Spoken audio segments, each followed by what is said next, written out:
Good evening. I'd like to call to order the regular Planning Commission meeting for the City of Campbell, California, November 22nd, 2022. Madam Clerk, we have a call, please. Commissioner Fields? Present. Hang on, I saw him say present, but we did not hear him. Muted, yeah. Present. I don't think I'm muted.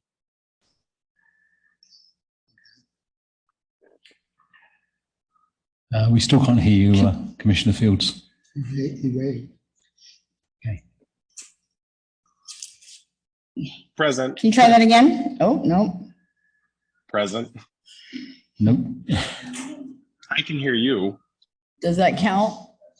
Okay. He can hear us, but I don't think we can hear him. Commissioner Zisser? Here. Commissioner Ostrowski absent?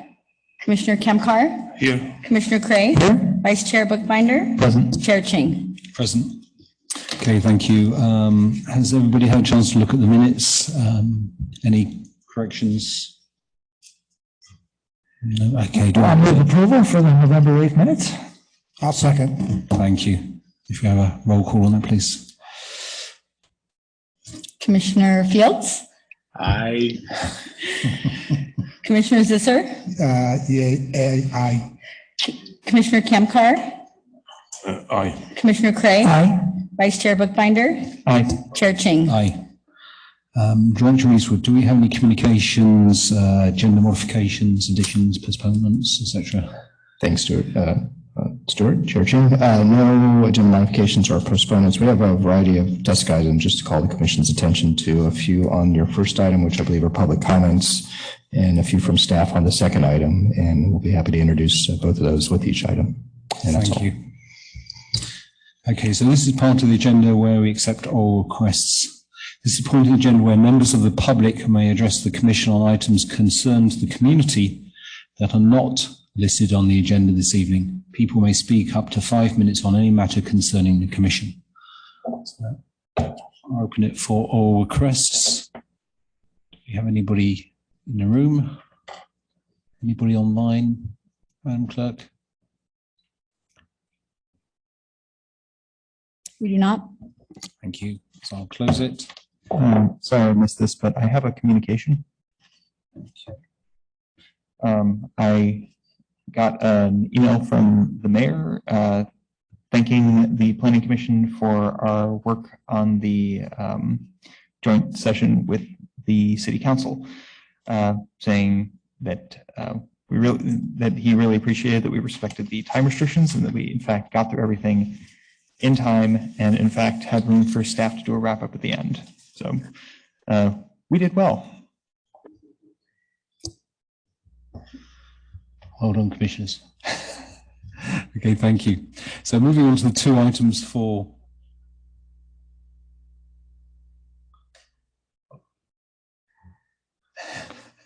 Sorry, Chair Ching, Commissioners, to make sure Davis, because we can't hear him, it might be on our end, if we could take just 2 minutes to reset the audio visual, that'll help Commissioner Fields participate. Yeah, sure. Apologies to the member of the public for our technical issues. Okay. Testing. Testing.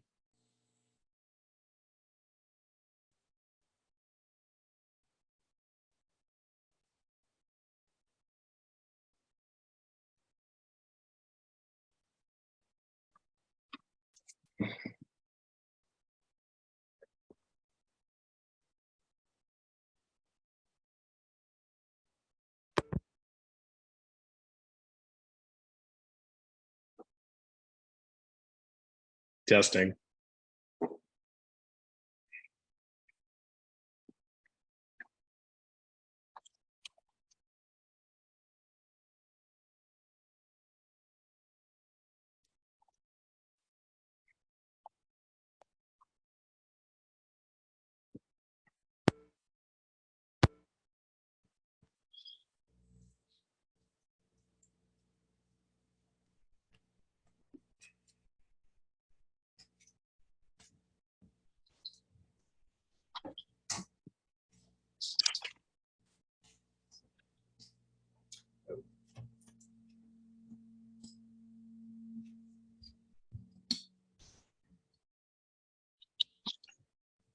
Testing.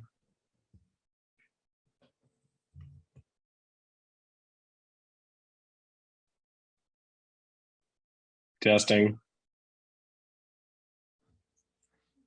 Okay, well done, Madam Clerk. Can you hear us, Davis? I can hear you. Can you hear me? You can. Excellent. Thank you. Okay, thank you. So moving on to the two items we have tonight, both the study sessions, maybe just a few words about the process here, as we have members of the public who may want to comment. I'll read out each item. Staff will then do the presentations, after which there may be questions by the Commission to staff. Once that part is finished, I will open it up to the public hearing for any comments that you may have. After that, I'll close the public hearing and then there'll be a planning commission discussion. So that's the type of process for these items, and I have two items. Sorry, losing my voice.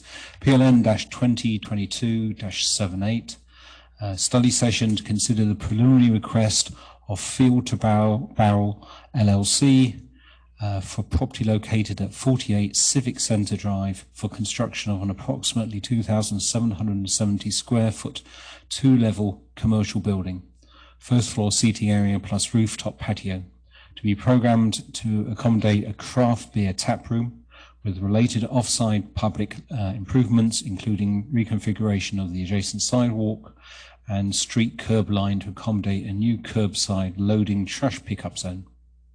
The application under consideration is a preliminary application, file number PLN-2022-78. Project planner, Daniel Fammer, senior planner.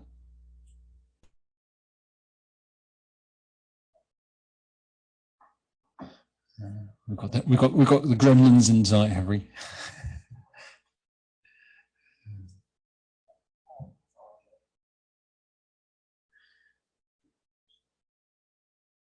And while we're doing that, do we have any disclosures for either of the two items tonight from commissioners? No?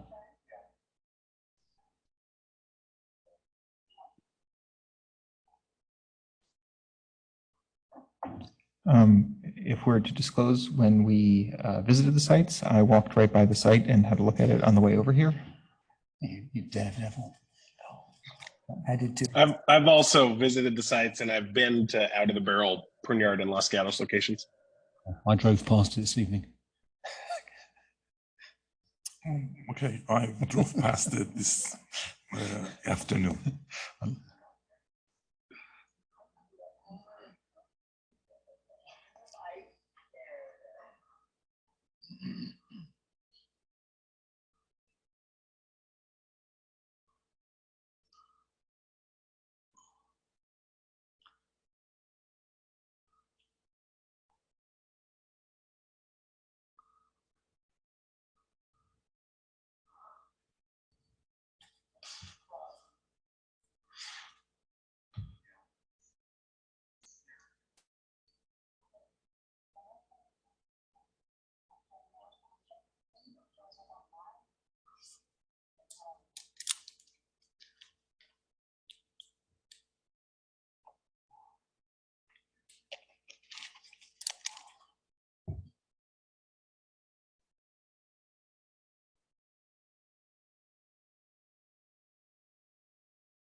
Okay, thank you. So with that, we do have a study session for a voluntary preliminary application for a property located at 48 Civic Center Drive. As a preliminary application, the study session provides an opportunity for staff to present a preliminary concept for development of the project site. It allows the application to provide a presentation to the commission, approximately 5 minutes.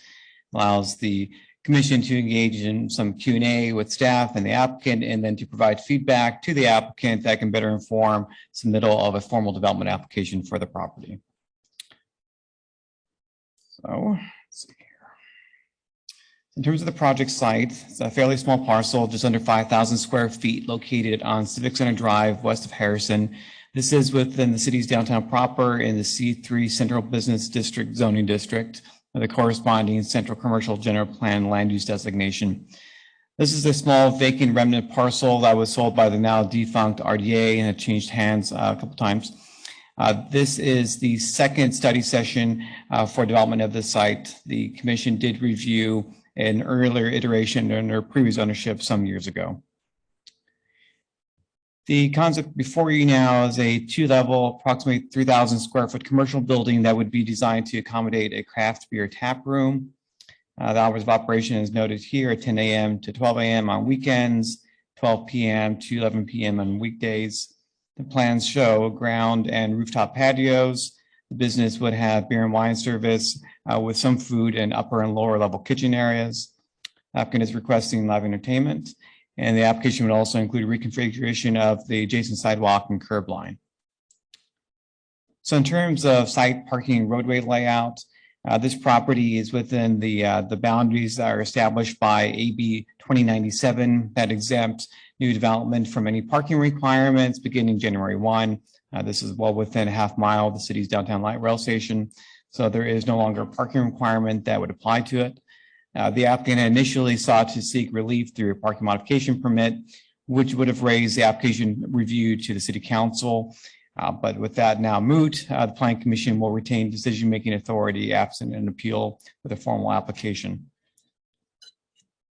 On the site plan here, you see the proposed building footprint, as well as the ground floor patio area and stairway that leads to the second floor deck. There is a preliminary concept of alteration to the adjacent roadway and curb line. This area is intended to serve the site's trash pickup and delivery needs. This has been reviewed pretty extensively by Public Works and planning staff in coordination with the city's trash servicer. But this is still a preliminary concept subject to change once a civil engineer would be involved in the project. In terms of the design approach, fairly traditional low-scale building, two elements that give the appearance of two distinct buildings. The building to the far right is shown in brick, and the components on the left is shown in wood. In terms of design considerations, three different sources cited in the staff report, policies from the general plan, the downtown development plan, and design standards from the C3 zoning district itself. There is a preference for traditionally designed buildings, i.e. that are not modern, that avoid the use of glass curtain walls, for example. The plans do encourage use of rich and characteristic building materials that support the vibrancy of the downtown. Similarly, there is a preference for smaller scale buildings that provide visual interest. With larger scale buildings, not particularly in this site, but that's expressed through a requirement that buildings be broken up in smaller pieces to give a more organic feel to the city's downtown. And that's all to provide a pedestrian-oriented scale that is consistent with the city's historic development pattern. In terms of land use considerations, first and foremost is the application of the city's downtown alcoholic beverage policy. This policy was adopted in 2009 and most recently amended in 2011. The 2011 update allowed wine bars and wine tasting rooms, did not make any reference to beer tasting establishments. It's noted in your staff report in 2019, the Planning Commission did find that these provisions did apply to beer tasting establishments as it pertains to the Strike Brewing tasting room. This would be more akin to a wine bar, however, since it's not actually a production facility as with Strike Brewery. Staff is supportive of that approach as for reasons noted in the staff report that the distinctions between wine bar and a tap room are very blurry and to some extent no longer particularly relevant.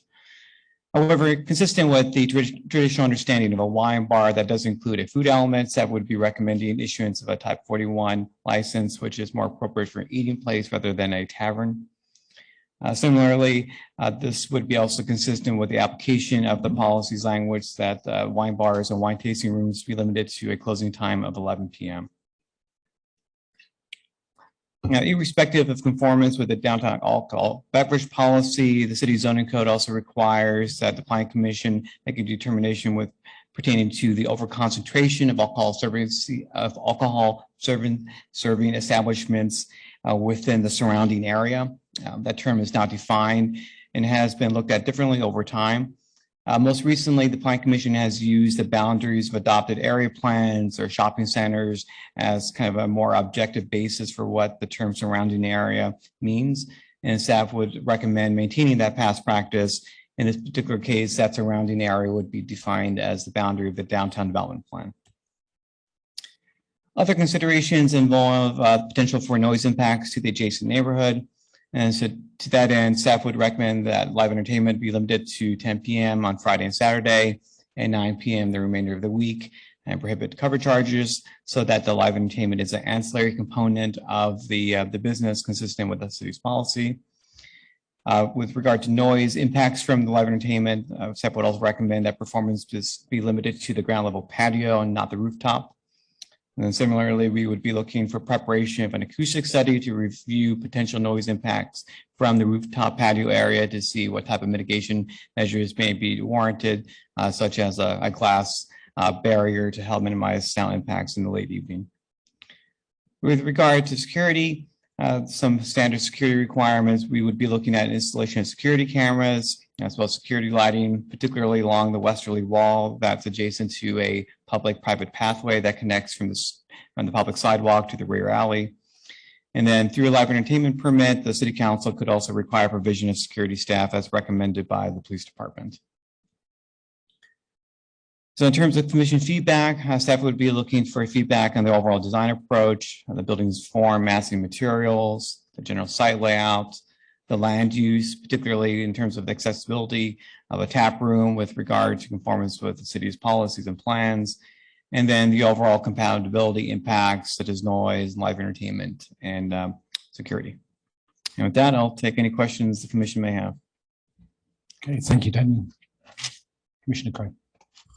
Yeah, Daniel, I know that you said that Public Works looked at it really closely, but can you show me, I wasn't sure why we had to reconfigure the sidewalk in the street. So where exactly are the trash containers?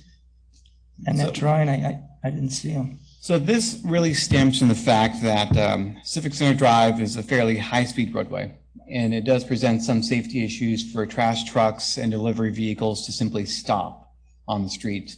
Particularly with the angle from the intersection where it can be tricky to navigate, particularly at nighttime. And so there was a need to ensure that delivery vehicles and trash trucks could actually get out of the travel lane so that they could actually stop to pick up the trash receptacles and or make a delivery. And so normally where are they on this? Where would they stop? Sure. So normally the trash receptacles would be contained within the building. But on pickup day, their staff would roll them out through a small little driveway and actually push them over here. So this entire area, which is the length of approximately 55 feet, so about 2.5 parking stalls long, would be the staging area for composting, recycling, and trash.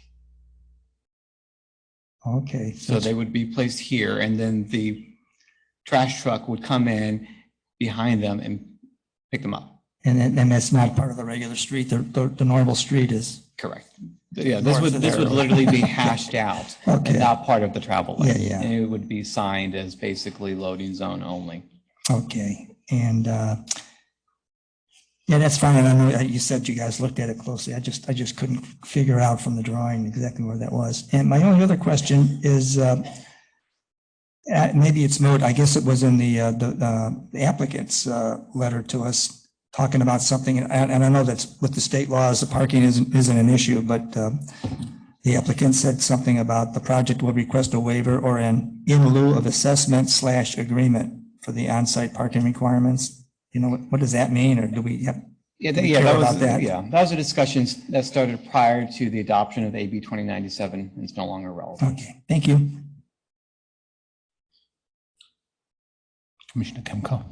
Thank you. So, actually, the concerns that Commissioner Craig brought up, as a civil engineer, I share all those concerns, especially when the truck pulls behind these bins, he empties the first one, now he's got to switch them and bring the other 4 ones closer, or move the ones that he just emptied back out of the way so I can get to the next one.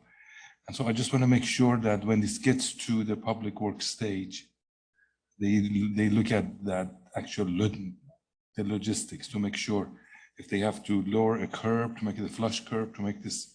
Yeah, there's certainly a lot of finer grain details that would be worked out, but there are actually different vehicles for different types of refuse containers. Okay. So you would not have one vehicle doing all 3 at the same time. And we're not entirely sure if all 3 would ever need to be out at the same time. Right. But right. the trash company did look at this and at least conceptually agree to the configuration. I see. We did Okay. involve them at this stage. Okay, well, that's great. Okay, so that's my comment for now.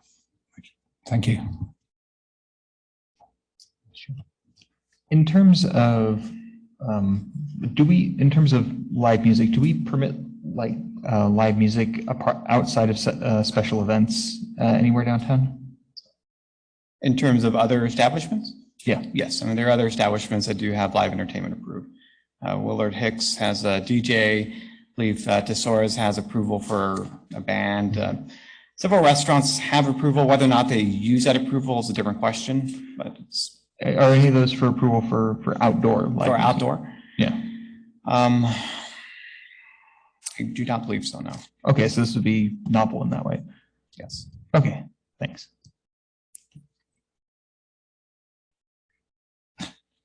Well, actually, Tesoros they have outdoor bands showing up on certain days. So I don't know where that falls into, they have, it's pretty common now that they have the bands outdoors on their patio area.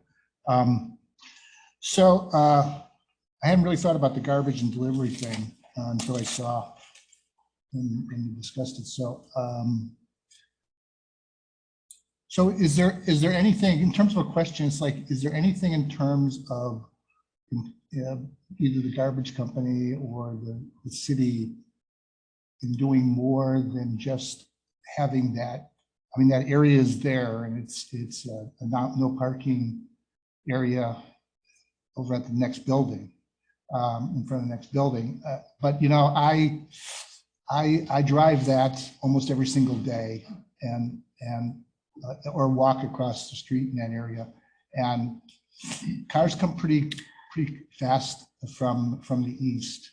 And so I was wondering if there was any further considerations in terms of putting some kind of barriers or something there that would minimize the chance of somebody swerving into a garbage truck.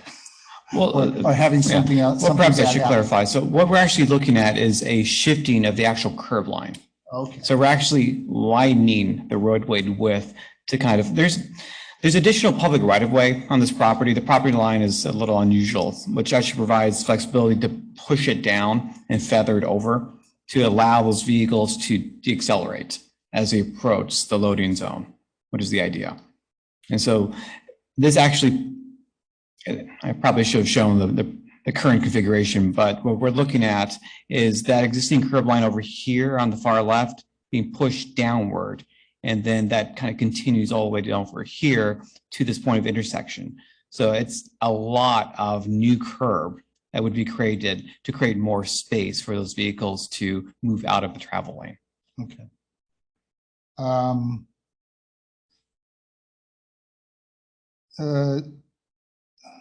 I guess I probably have a couple questions for later to the owners, but I don't think I have any more right now. Thanks. Okay, thank you. At the risk of being out of sight and out of mind, Commissioner Fields, you. Thank you. My only question is, it mentions a noise study to ensure the city's noise limitations are met. Could you speak a little bit more on what those are? Sure. So technically, the city doesn't really have a precise noise requirement that applies in this case, but the city's standard practice is to apply the standard that would apply if you were building a new residential building. So a new residential building has standards for indoor and exterior noise exposure. So generally what that means is that the acoustic engineer would look towards the nearest residential building, which is down the street, and model the noise that would be anticipated from this business to see if it actually would reach those thresholds, and if it were, how that could be minimized. Got it. Thank you. Thank you. I've got one for you, Daniel. What discussions has there been with the applicant on parking for the employees? At this point, none, because there's no parking requirement anymore. Right. So it's entirely moot. Yeah. We can't condition it, but I guess we could think about it in terms of there's car parking spaces. I'm just wondering where they would park, whether that would be an issue, right? Again, unfortunately, state of California says parking is no longer a consideration. Okay, So thank you. Yeah. Right, so I'll open it up to members of the public. So if I would, I'm actually going to load up the applicant's presentation on my computer, and they'll present for about 5 minutes. That'd be great. So I'd like to invite the applicant up, please.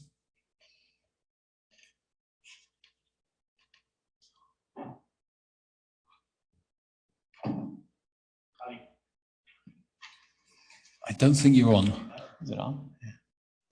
Yeah, press the button.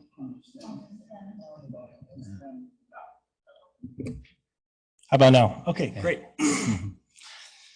And for the record, could you state your name, please? Absolutely. My name's Evan Jakes. I'm a Campbell native, grew up in the area, went to school at St. Lucy's here. Started my business Out of the Barrel Tap Room about 4.5 years ago.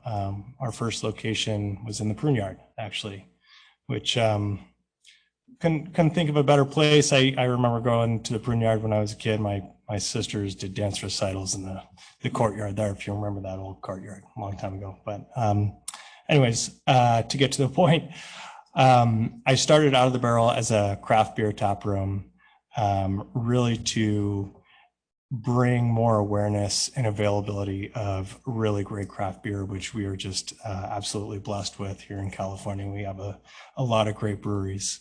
And within about the first month or two of opening that business, we did more than double my kind of expected sales that I had written in my business plan. So the concept was taken pretty well.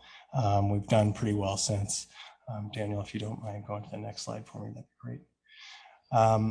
So as I mentioned, we started our first location here in Campbell in the Prune Yard about 4.5 years ago. Subsequently, we opened a location in Fresno in January of 2020, which at the time would have been great. And you can imagine how things kind of went.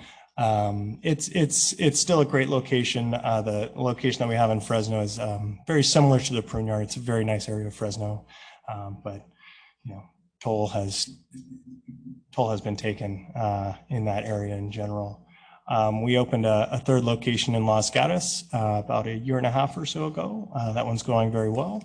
Right in downtown on the corner of Highway 9 and Santa Cruz Ave. If you're driving to downtown Los Gatos, you'll pass right by our Los Gatos tap room there. And then Morgan Hill, I put in an asterisk there. It's actually, it's another tap room, very, very similar business. It was an existing business that we ended up purchasing in 2020. They were closed. We got it back open and back up and running, and it's been a great, successful business for us there. Lastly, not on the slide here, but we're working on a location in San Carlos currently. We're expecting to open that this summer.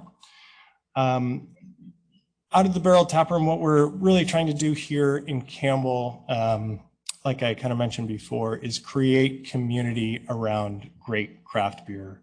We're trying to create a welcoming environment for everybody, whether you're a Budweiser drinker or whether you're a beer snob like myself. We try never to kind of look down the nose at someone who asks for something like Bud or Stella or whatever. We're always trying to introduce our customers to the great breweries that we've fallen in love with ourselves. With this location specifically, we are trying to go to a family-friendly location. In Campbell, in the Pruneyard, we are not allowed to have anyone under 21 on site. It was part of our master use permit. So part of the city restriction, also part of the state restriction with our ABC license. So we are kind of targeting families, which we have at some other locations. There's a lot of people with young kids like myself that enjoy going to a tap room on the weekends. So that's really what we're shooting for here. Kind of showing some pictures here of our Los Gatos location and also our Campbell location, so you can kind of get a feel of what it looks like inside. We're really trying to create a high-class quality environment for great craft beer. We do have 20 to 30 or more, depending on the location, draft beers that are constantly rotating, with the idea that there's so many great breweries out there that, again, we have fallen in love with ourselves, myself and my staff, and we want to share that with the community and expose the community to the great craft beer that's out there.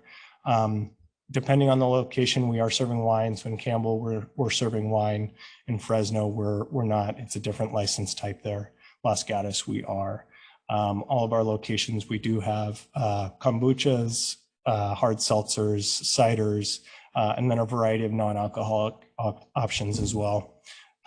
We've definitely increased the food program that we offer now. So we are currently offering flatbreads and empanadas, hummuses, a variety of snacks. With the Campbell location that we're planning, we are going to actually put in a full kitchen, which I'll speak to in a little bit. Yeah, if you don't mind going to the next slide there. The purpose of this development really, we have some kind of limitations with our existing space in the Pruneyard in terms of just size, for one thing. That's been kind of a pain point for us. There's a little bit of friction just with Pruneyard management and our long-term future there. They've been great to us so far. We're just looking more for a more established long-term relationship. And while it's a great space in the Pruneyard, it's not a cheap space either. There would be a significant investment that we would have to make to really stay there. Daniel mentioned, kind of, you can see on the slide, but Daniel mentioned that our concept is similar to a wine bar. We're actually in an old wine bar in the Pruneyard. That's what it was many years before us. And it was a great use of the space. We've just outgrown it. As I kind of mentioned, we are trying to go family friendly. We cannot do that in the Pruneyard. With the Campbell location, we are going to be changing our license type and our offering to be more family friendly. We also get asked on a very regular basis for private events, corporate events, birthday parties, wedding parties. We just don't have the space for it in our Pruneyard location. We love to be able to offer that here in Campbell, where we have a little more space to work with. We never like to shut down our tap room to the public for private events. So if we ever were to host private events, we would maintain the tap room open to the public at all times. And so that's how we're kind of thinking of designing our space in a way that we can host both private events while still maintaining business open to the public.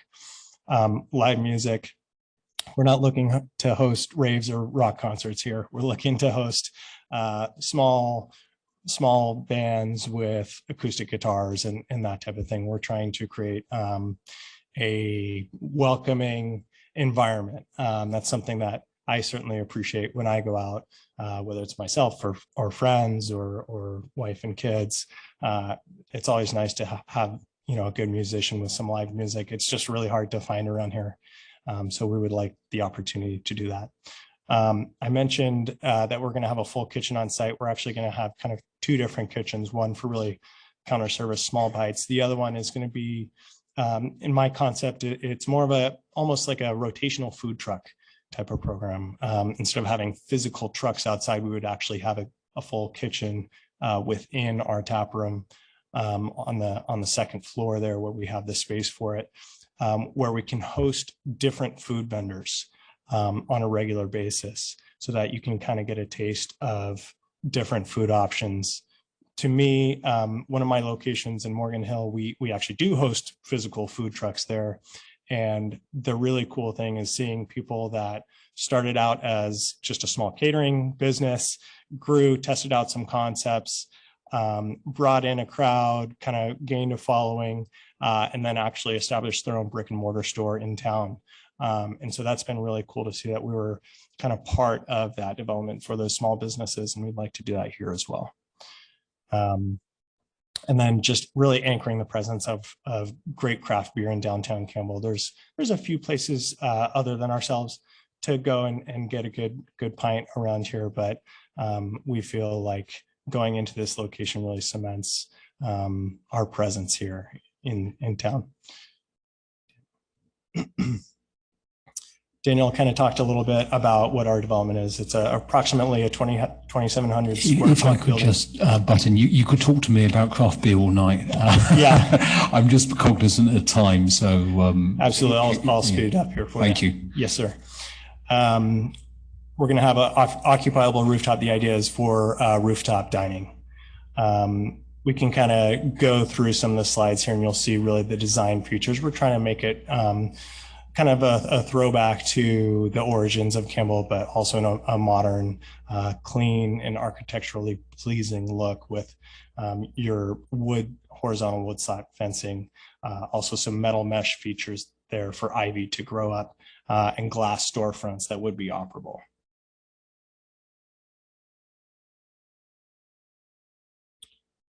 I think I've kind of covered most of this already, but just I'll mention we always offer flights, tasters of anything that we have available on draft.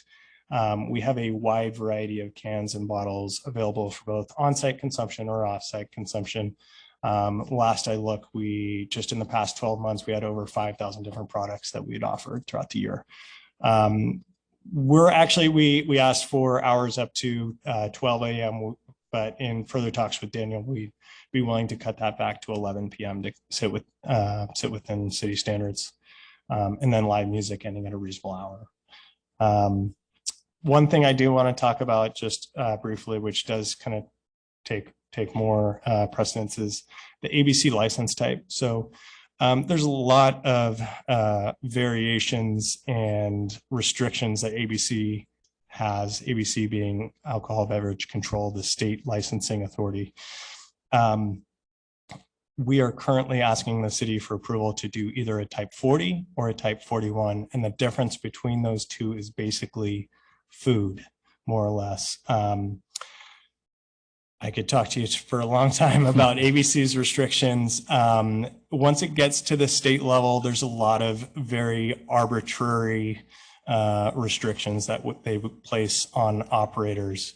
And without getting into the minutia detail of it, as an operator, I always prefer to have the discretion to decide what's the best approach for my business. And when you get a state agency involved telling you that you need to have salads and sandwiches instead of empanadas and flatbreads, it becomes a very frustrating conversation that isn't necessarily about what's best for the business or what's best for the community.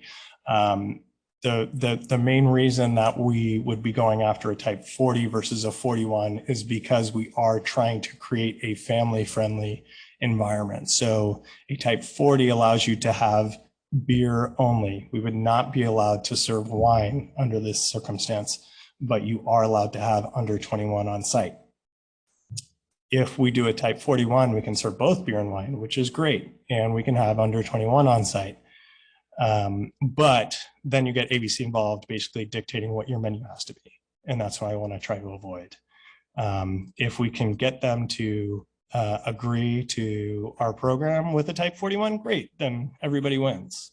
But if not, I don't want to be pigeonholed into that license type because of a restriction set by the city. It just doesn't make sense. right now in Campbell, we have a type 42, I believe, which is beer and wine only. So when you add the wine component, if you don't have a sufficient food program to appease the state, then you lose the privilege to have under 21 on site. So that's what we're trying to avoid. Thank you. Yes.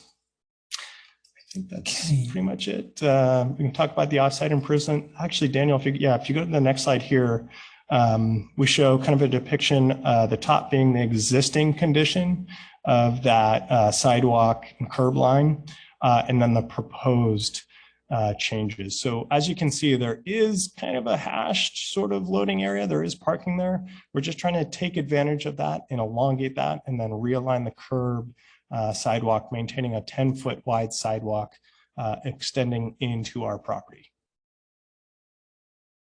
Okay. Just kind of some pictures of people in the Campbell community there. That's the last slide. It's unusual to see unhappy people with beer, right? Yeah. Generally speaking, people are usually happier with beer. Okay. Thank you for your presentation. Thank you. Appreciate it. There may be some questions from commissioners. Commissioner Kemker. Thank you. So I guess you would use the hashed area for deliveries as well, right? That's the idea. Yeah, we get quite a few deliveries throughout the week. They're usually throughout the day during our business hours when we have staff available on site to accept them. But yes, if we have a hashed loading zone, then we would take advantage of that for deliveries to get traffic off of the street. Okay. And then the other question is, you're not worried about, I mean, losing parking or not having parking is a big deal. You know, I mean, I understand the state is mandating it, you know, but I mean, from a business point of view, I'm sure you enjoy the availability of parking at Pruneyard. Are you sure customers will follow you if they have to walk? So I'll answer that in a few different ways.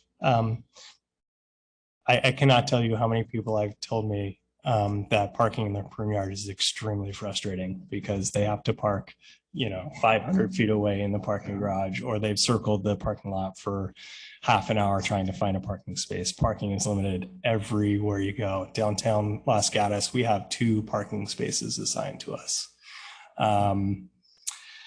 Yeah, it's a downtown area. We understand that being in a downtown area, just like every other downtown business, there's parking limitations. And I think most of the community understands that too. There's a couple of different parking garages. We're also right across from the library, which our busier hours are usually after 5 o'clock. I believe the library closes at 5 or 6, something like that. There's a very, very large unused parking lot right across the street from us. So you were counting on that? It would be helpful. I would assume that if nobody's using it, it kind of makes sense to use. And then along with people parking there, there's sometimes trash and there's sometimes things that gets left behind. I hope that if, city says, yes, you could use that, you also commit some kind of a program to make sure. Yeah, trash is a problem everywhere you go. I'm sure you can see that with the farmers market that goes on in downtown, right? It's always a problem. We just try to make sure that we've got available trash receptacles, that they're emptied on a regular basis. And we're certainly taking care of the property that we're responsible for. Absolutely. Thank you. Okay, thank you. Any other questions? You know me. So I'm kind of excited about this because I've been walking or driving by that location for 20 years and going, that's an empty spot. It needs to be filled. So I got a couple questions. First, just to clarify on the license type, what allows you to have under 21s is the food, basically. Either take away the wine or add food. Either take away the wine or have food. Yeah. So you could have a beer-only drinking place and have minors. Correct. It's interesting. Yep. And it's not just food, but it's a bona fide kitchen with a menu dictated and reviewed by ABC. Really? Okay. So that's why they like salads, right? Okay. Yeah. So I'm not going to comment. I actually have a son who works at the state, but he doesn't work at ABC. So So you're good with the times, both for the closing times and for the music stop? Absolutely. We actually, you're comfortable with what the department is recommending? yeah, the department's recommending that we close at 11 o'clock. We do not take any issue with that. And department, if they're recommending that live music stops at 9 o'clock, we have no problem with that. I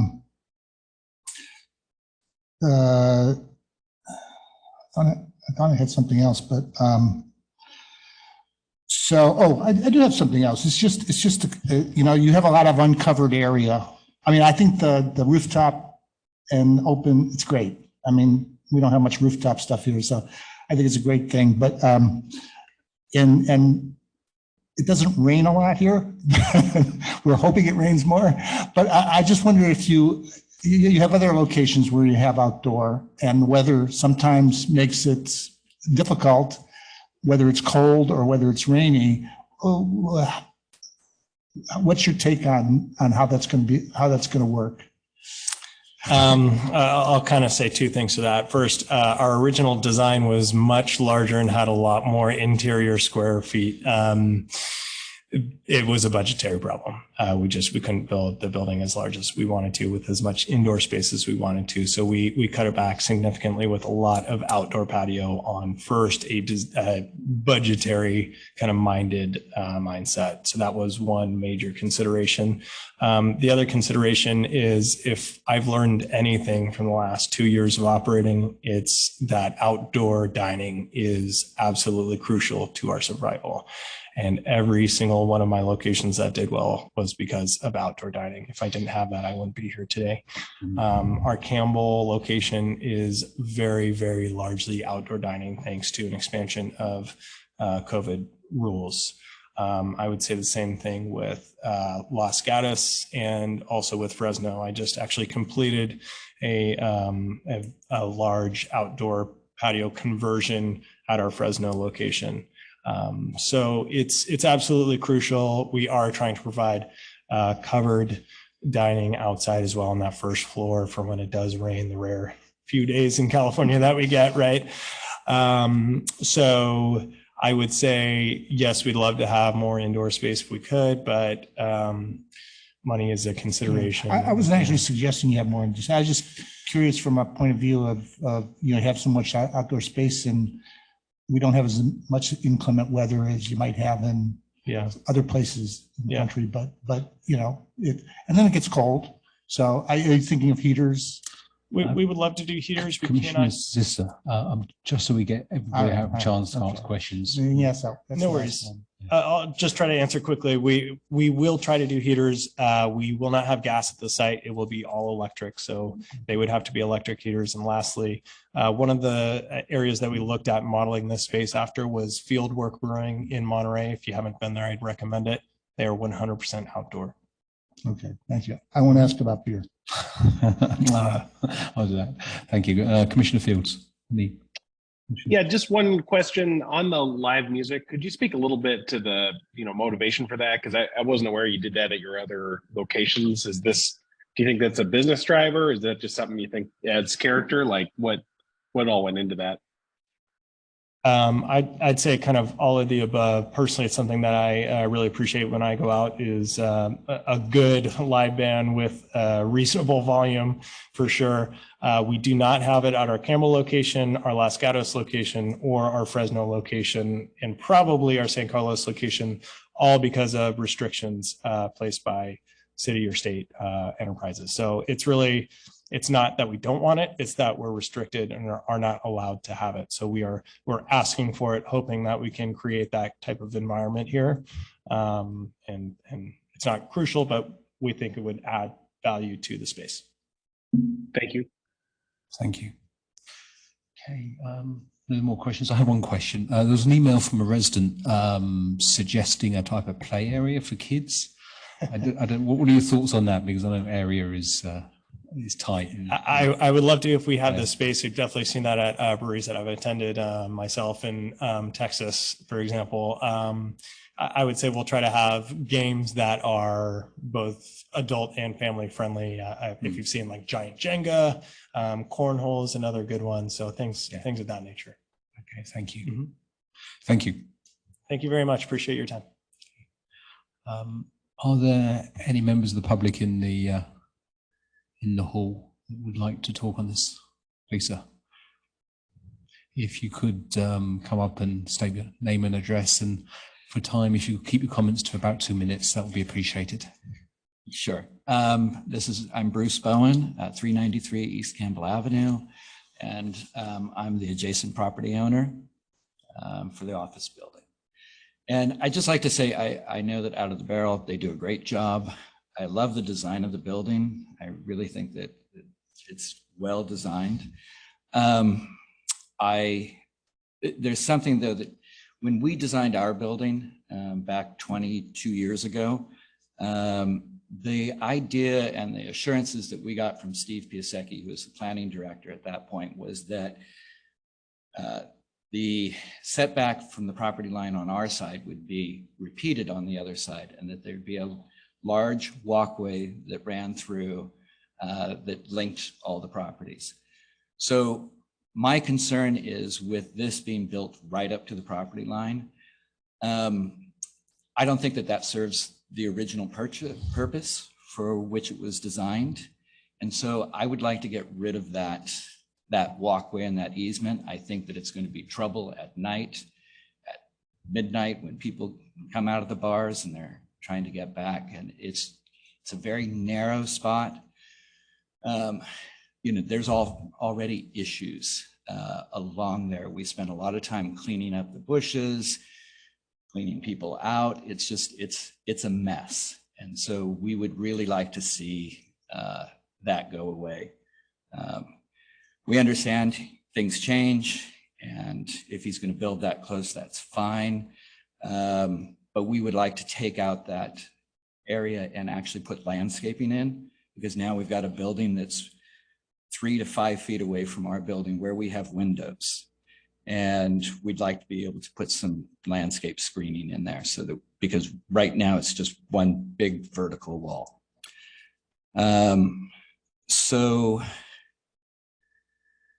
The other issue that I wanted to bring up is, and we've kind of touched on it, is this loading. Well, it's not just loading, it's loading and unloading. It's where Ubers are going to stop to pick up people and to drop people off at 11 o'clock at night. I had an office for years in that corner that's closest there. You've mentioned it, these cars go fast through there. I've seen cars hit the telephone pole across the way. I've had a car come into my building. It's a very dangerous intersection, and creating more people trying to make that merge coming off of Harrison onto Civic Center, you're going to have traffic accidents, and people are obviously going to be running across the street to the parking lot at the library. It's a dangerous situation. So what I don't really understand is, when I built the building, I gave up property. I built that sidewalk that we're now talking about redoing. I paved the alleyway. And now it just seems like there is a bulb in there. If that, I understand that it's a tight space. Move the loading down in front of his building. That way, we don't end up with trash bins that are going to be there till noon. They're going to be sitting there, and people are going to come into Campbell coming off of 17. And the first thing they're going to see is trash bins, because they don't get picked up. And that's just, trash bins are a nasty business. They're ugly. And so if it's pushed down, the property owner and the business owner is going to have much more incentive to keep it cleaned up, to keep it looking tidy, because it's going to reflect. I'm going to have to push you on time, Mr. Bowen. I think that's about it. So, no, great feedback. Thank you. Okay. If there's something, another key point you'd like to make, then please do. I'm just aware of time. really encourage you. I looked at it. You're an engineer. You can see that it will impact his property. But it's typically what developers and property owners have to do to get projects approved. Thank you. Okay, thank you. Would anybody else like to speak? Hello. Hi. My name's Bryce Hendry, 80 Harrison Avenue. Lived here 18 years and enjoy Campbell and the family, raised a family here. So just quickly, my point, being on the board of our HOA, is just the sound, the issue with an outward facing bar, facing toward the community, all the homes on Harrison down the block, townhomes on the corner there, the library. We're just really concerned about the volume. Everyone knows bars get loud. People get loud when they're in bars. So especially an exposed rooftop is a very large concern of ours, having homes that face it. You can see our homes in the mock-ups of the building. So that's the primary concern. I mean, we have lots of bars in Campbell. I don't feel the need to really have another one right there. I think if they need more space, or if they would like more space and more outdoor space and more indoor space, there's probably other spaces that would be more suitable, that wouldn't be in such a highly dense residential area across the street and down the block. Thank you. Any other public comment in the room? Not seeing any. Madam Clerk, any online?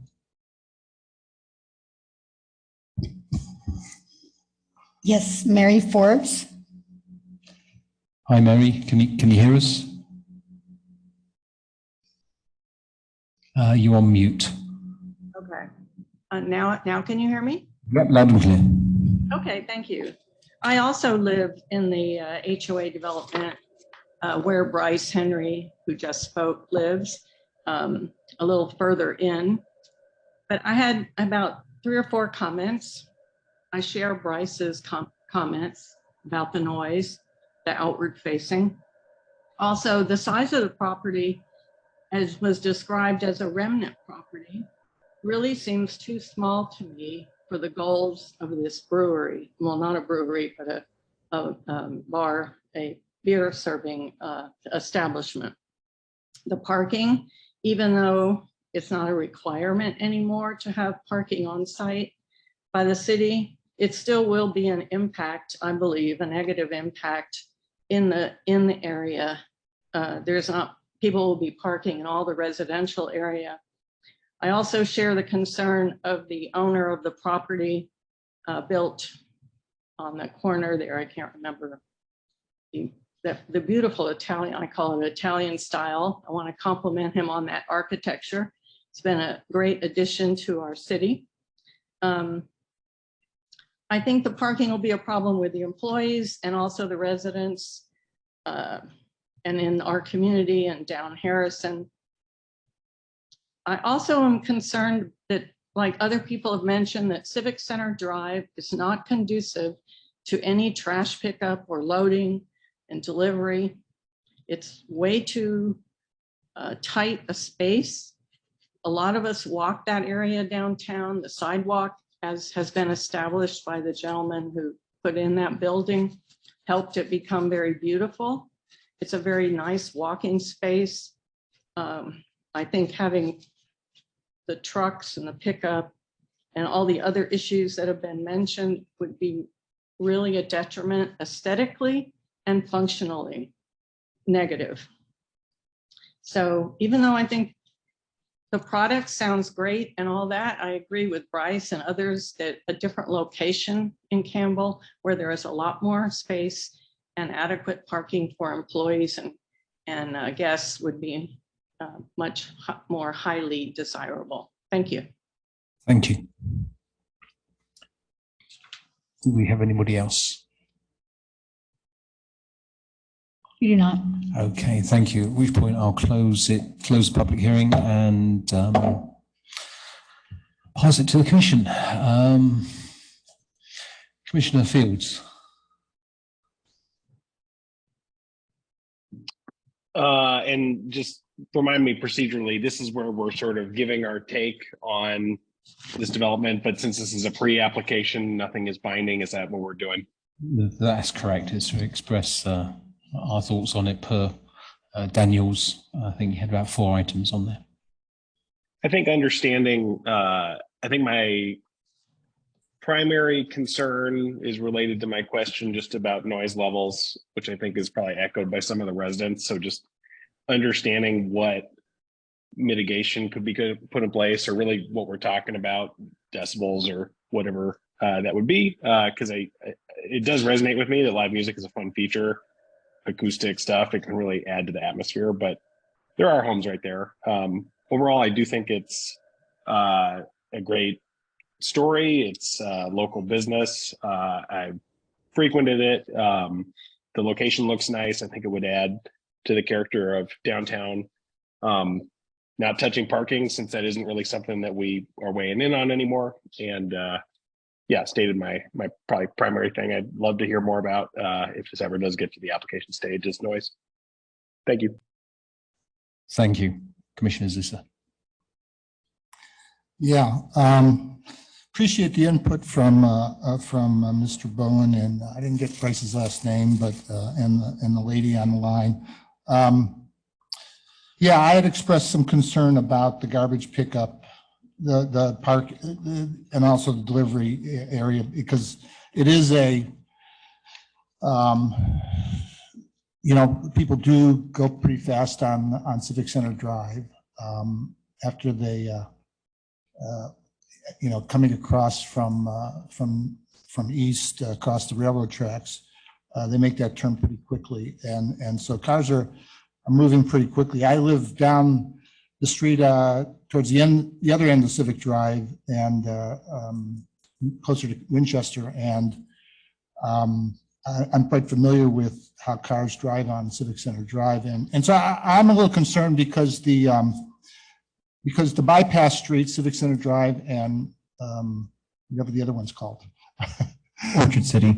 What is it called? Orchard City. So, don't have those kind of impediments. That this is, you know, there's no, there's parking in some sections, but you know, on the curves, there's generally no impediments. So I'm a little concerned about that. I think Mr. Bowen expressed it quite well, and I don't really understand the little alleyway. I would appreciate maybe a clarification on what's going on between his building and this proposed building, because I think we should be concerned about whether or not that there will be a problem, not only for him and his people in his office, but for whether or not there'll be trash buildup or people hanging out there. So I'd be interested in being clarified on that. So I do have a concern about the traffic. I also have a concern about the parking. I realize that there's no parking requirement, but the reality is that people will not only park in the library parking lot, which is unused late, but they will be parking in the neighborhood. They'll be parking along Harrison on the curb and finding, you know, wherever spaces there are. So I think there should be some. I think we should be a little concerned about that, and the movement of people across that street, and as well as the traffic concern with the park delivery and garbage. The noise levels is also a concern to me. Even without the music, I think people sitting outside and talking, I'm not as concerned about that, since the noise will be shut down, but you know, there is a residential area right across the street now. You know, in fairness, that's it's kind of a urban setting, and people that bought into those places, the downtown was already there. and so you know, I think it's a lovely residential area there that was put up to complement the downtown and make it, you know, easily accessible to mass transit. But the fact is that it is right there in downtown, and the railroad tracks are right behind them. And so I think there's some, you know, when you buy a property there, then there's some expectation maybe that you're going to have some noise from the downtown area. But I understand their concern, and I think maybe, you know, shutting the music down early is a reasonably good solution to that. Thank you. Commissioner Gray. Yeah, really a lot to think about on this project. You know, I definitely do come on the side that this is a good use for downtown Campbell as an addition that'll really help the area. I think Campbell has done a pretty good job of kind of moving with the times. You know, they set that policy; they don't want any standalone bars, and then low wine bars, and now tap rooms, and I think that's fine. We know how downtown Campbell is kind of developing, and it was, as it was stated in the staff report, you know, it does bring a lot of life to an area of downtown that doesn't have a lot of life. You know, there's a beautiful plaza there at the end of the road that's really underutilized. We get a lot more use with this kind of use on the corner there. I'm understanding the neighbors' concerns, but I think that actually Commissioner Zisser really took the words right out of my mouth of pointing out the obvious fact that downtown was there and people bought their houses across from downtown, and you know, there's going to be some kind of noise. I think the staff report was pretty good about noting how, you know, we'll be checking on the sound. We'll be looking at the sound, and I think live music is a big plus. I think the rooftop, second story rooftop terrace is a great use for downtown. So I do see that as a plus. I'm not sure about the issues with Mr. Bowen's building. I'm sure that we have to come to some kind of agreement with those issues before we come up with any specific project that we're going to be voting on. I didn't understand the exact issue either, Commissioner Zisser mentioned, and you know, I think the landscaping is a valid concern. You know, as for the trash containers, everybody in this room probably has driven Civic Center Drive on that corner, maybe hundreds, or in my case, thousands of times. And we do know that for whatever reason it is, something about that turn, people do go a lot faster than they should be going. And I don't know what to do about that. I don't know if there's a traffic calming or something. So the trash, I think, is an issue, but I you know, Public Works is looking at this closely. I got to hope that they kind of come to grips on that issue. I did have the thought also with the library and the parking and being an obvious place where people go, and my big worry again was the people walking, you know, back and forth. There is a crosswalk not too far away, so I don't know what other things we can do about that, but and I guess just my final point is that, you know, a local owner, I think that's a big plus. You know, I really do think that that's really very cool, and you know, it looks like a good business. I like the design. I like the looks of it, and understand the neighbors' concerns. I think we got to be careful on the sound. We got to monitor that, and the trash container. Hopefully, we take care of those problems and see what happens here. And in terms of the parking, we can't even talk about that. And at some point, we're starting to get the projects now that are starting to come in with no parking, and I think right now it's fine. At a certain point, you know, you hit the critical mass where it becomes an issue, and then it becomes a bigger issue and a bigger discussion. So, but we, you know, it's out of our hands right now. So, thank you. Thank you. Commissioner Kemko. Thank you, Chair Ching. So, I'm kind of conflicted. You know, I guess good points and the bad points. I'll start with the bad points. You know, not that I'm pessimistic, but there's a reason for that. I'm concerned about the traffic safety issue. You know, I think we're cutting it a little too tight. I see the new trees, for example, that we're going to be planting there in that new sidewalk trees get large, and so they will prevent larger trucks from getting close. And so those are some of the issues that need to be addressed, I feel. The issues that the owner next door brought up about, you know, setbacks, the issue with the sound. The next issue is the parking. You know, we're not only, I guess, proposing not to provide any parking, but we're also taking the parking away to provide this loading and offloading of this thing. You know, as I was visiting today, I noticed the hash marks was much smaller, and then immediately parking was there. We're proposing to take that parking away. So those are bad news. Now, the good news is I'm still pro this project because of course, not at this scale, you know, maybe hopefully it can be scaled down a little bit, hopefully with pencil out, because you're using a space that's not being used right now. I like that. You're using a parking lot across the street that's not being used during some of your time of operation. To me, that's multiple use, that's efficiency. I like that. You know, the crosswalks that Commissioner Cray mentioned, you know, hopefully everybody uses it, you know, because this is kind of a dangerous area. There would definitely, we will need more signage on the street to tell people you got a not a blind intersection, but a reduced visibility intersection. And hopefully you can talk to the neighbor to your south and see if they have some kind of a shared agreement, you know, for their lot. You know, I first mistakenly was trying to get into their lot, but then I go, wait a minute, that's not the lot, it's the one across the fence, you know. So,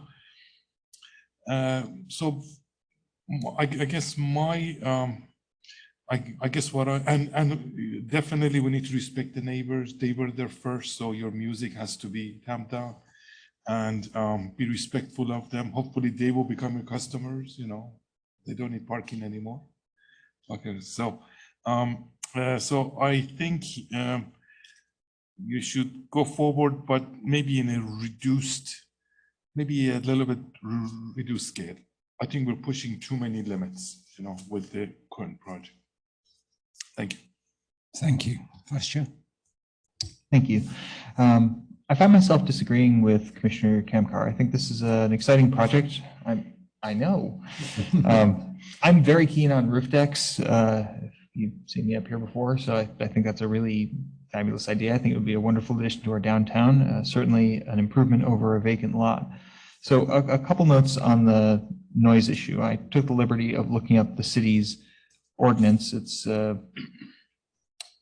I had written it down here, but I believe it's Campbell Municipal Code 2116-070, which sets a limit of 65 decibels when you're outdoor at the nearby house.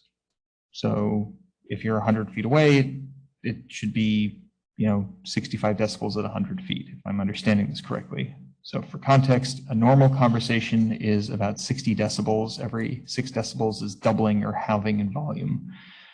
I also note that a car going at 45 miles an hour puts out 68 decibels at 50 feet. A medium truck puts out 78 decibels, which is very loud. As commenters have noted, it's a fast-moving road. So I guess I don't know if the goal here is to make the traffic on that road faster or slower. So if you narrow the road, you put up some street trees, drivers will slow down. If you want the crosswalks to be safer, you can raise them into speed bumps. More broadly speaking, like, this is a problem we are going to run into where, like, technically you don't own the curb in front of your house. And we sort of had an understanding that, well, you kind of do, but that you can't keep doing that when parking is not so over provisioned as it has been historically. There's ways around that. You can set up residential parking permit programs. We have one in the city, and that way you can, in a sense, own the curb in front of your house. And I want to emphasize, we can talk about parking. There's a lot of things you can do with parking other than just mandating it. We have a history of mandating parking, so it's very hard to think about other solutions to this, but they do certainly exist. More broadly, this is a new project. It would bring some kinds of changes. It's natural to worry about the negatives. So I'm sure that if you live 100 feet from here, you're worried that they're going to be playing rock music and you won't be able to sleep. That's certainly something that I would be worried about. I would emphasize, like, we have a noise ordinance and we should be able to mandate that it be no louder than traffic, which seems reasonable. I think all of these things are addressable. In addition, the between buildings alleyway that's going to wind up being too narrow, I think it's very reasonable to block that off, turn into landscaping if it can't be made a safe passage between the two buildings. I can't quite see which part is being talked about on the map, but I think I have a good understanding of the description of it. Those are my comments. Thank you. Thank you. So if I hit upon the points I think Daniel was raising and the fellow commissioners have raised on the design, I think it's a great design. Really love the design. A bit like the vice chair, I don't think reducing the scaling is appropriate. I know how tough it is to run these businesses, so that probably make it tougher economically. So I signed with the vice chair on that one. I'm not in favour of reduced scaling. In terms of the design and looking at the layouts here, one thing that does concern me on the safety is the entrance. So two things come up here is people will be going in and obviously coming out probably with a few beers, and it is a busy road.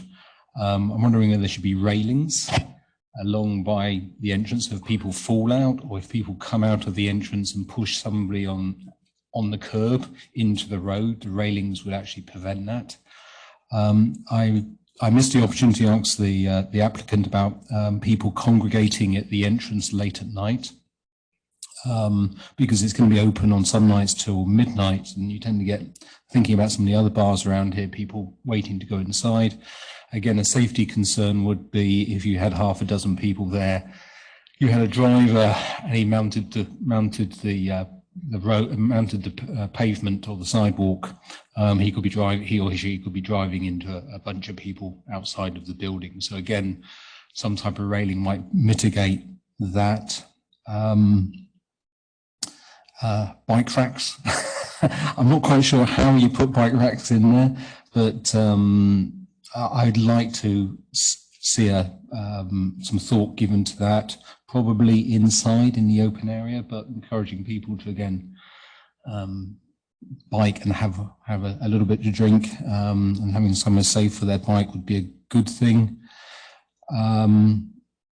The site, yeah, I think the comments from the residents and Mr. Bowen are very, are very relevant. However, I hate to see this not be to be turned down or stopped unless there was some really bad thing that was identified that couldn't be mitigated against. And I'm sure staff will be working with traffic and safety engineers and encourage working with the applicant to type of mitigate the concerns brought up tonight. But I hate to see this project not go ahead because I feel that they are mitigatable. So that'll be a thought on that. I think that's it. I think it's a great development. Love to see it in place. Lovely design. So thank you. And so Daniel, anything else we've missed? Any other guidance you'd particularly like? Yeah, that's good feedback. We'll certainly circle back with all those issues. I don't think there's anything that's insurmountable here. Just a note on Mr. Bowen's alley. So that technically will be a whole separate matter. That was a condition of his development approval. So he would need to seek to modify his approval, and I believe that actually went to City Council. So that would be on him to request that. And it's an entirely different matter whether or not that's something that would be, of course, supported as it relates to this project. I mean, I imagine to some degree, and this is why in the staff report, we did note kind of a recommendation to add additional lighting along that edge to illuminate the walkway. So the walkway is on his private property, but he agreed to public access. So that is recorded on the title of the property that connects from the public sidewalk along Civic Center to the rear alley. Now, if the development here had occurred in tandem or in conjunction with that other property behind it, and we had that entire area, there was more land to work with, I agree that we likely would have looked at requiring a comparable walkway so you would have a full 10-foot wide pathway. But given the smallness of this property and the fact that it's not related with the adjacent property behind it, there really wasn't a case to be made to require an additional 5 feet of land be taken from the property. Thank you. Yeah, sure. Alley. So it's not clear to me. There's a walkway between those two buildings all the way to the back alley behind, like Blue Line Pizza. And there is. And that whole Correct. area there? Yes. Oh, Yeah. okay. It's concealed by a lot of shrubs, but it is back there. Yeah. And I would say I would support staff recommendation on the noise and the kitchen there. I think it's a good idea. Okay. Question on, I don't believe we got feedback on or if there's any commentary on the ABC license type. If the commission had any strong feelings of restricting it to a specific type of license or leaving it a bit more open as the applicant had requested. If I could, I'll continue. I'll hand over to the fellow commissioners. My view would be the one that the applicant feels most appropriate for the business. I was going to say that I think none of these licenses that he's going for are for off sale, correct? They're all for on sale. They are principally for on sale, but they tend to have off sale privileges, which we can regulate through our conditional use permits. Okay. So, so my feedback would be, on sale, I think would be most appropriate, not off sale.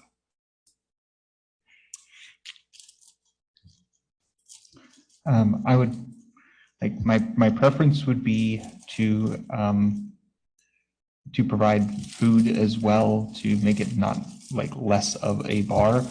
But given that, we'd want to provide more, I would prefer to provide more flexibility. So I think whatever ABC will authorize, I prefer type 41, but if it has to be type 40, they can still do sandwiches or snacks.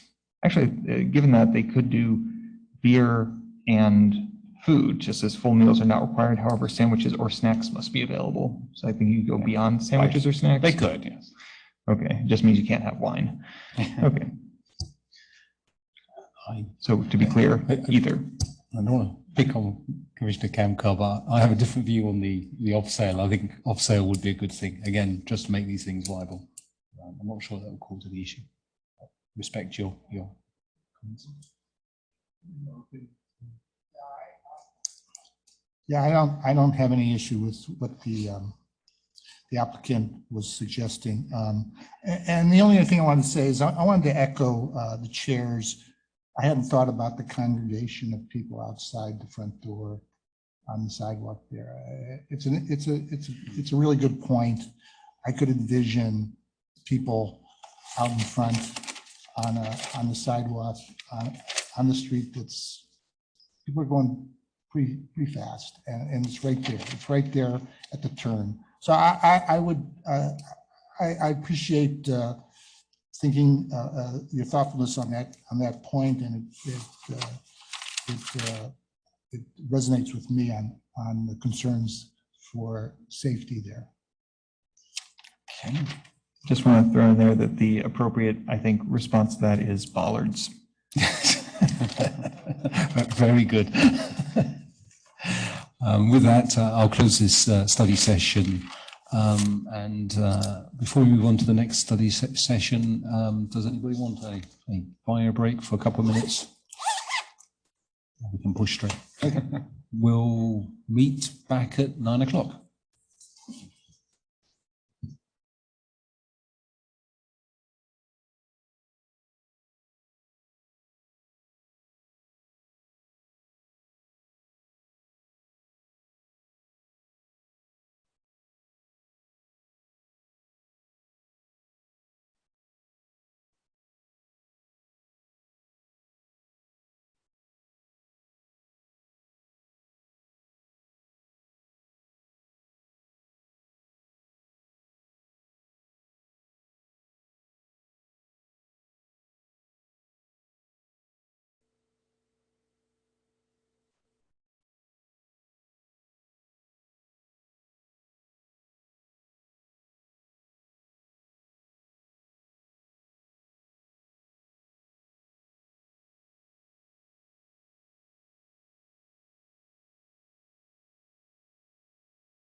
Okay, shall we reconvene? Just before I read out the second item for tonight, I know it's just one item, but there's a load to get through. So if I could encourage my fellow commissioners that we keep to the point as much as possible. I don't want to curtail any good discussion, but I believe we have got a lot to go through, and it's just gone 9 o'clock. So never Commissioner Sister. So with this, we have our second item for tonight, which is PLN 2022-12, study session on Campbell's Plan for Housing 2023 to 2031, housing element, facilitate further development and refinement of the housing opportunity map and goals, policies and programs which will guide housing development services throughout the 8-year plan period. File number PLN 2021-12, project planner Stephen Rose, senior planner. Please, Stephen. I'll go ahead and start. Rob Eastwood, Community Development Director. So this item, of course, the Commission should be well familiar with. You've taken a break for a few months, but we are back to you with something you've taken a lot of time deliberating on. Tonight, it is just down to Stephen and myself. We do have a big consulting team that's been supporting this. It is holiday week. We had some conflicts, but it'll just be Stephen and myself tonight.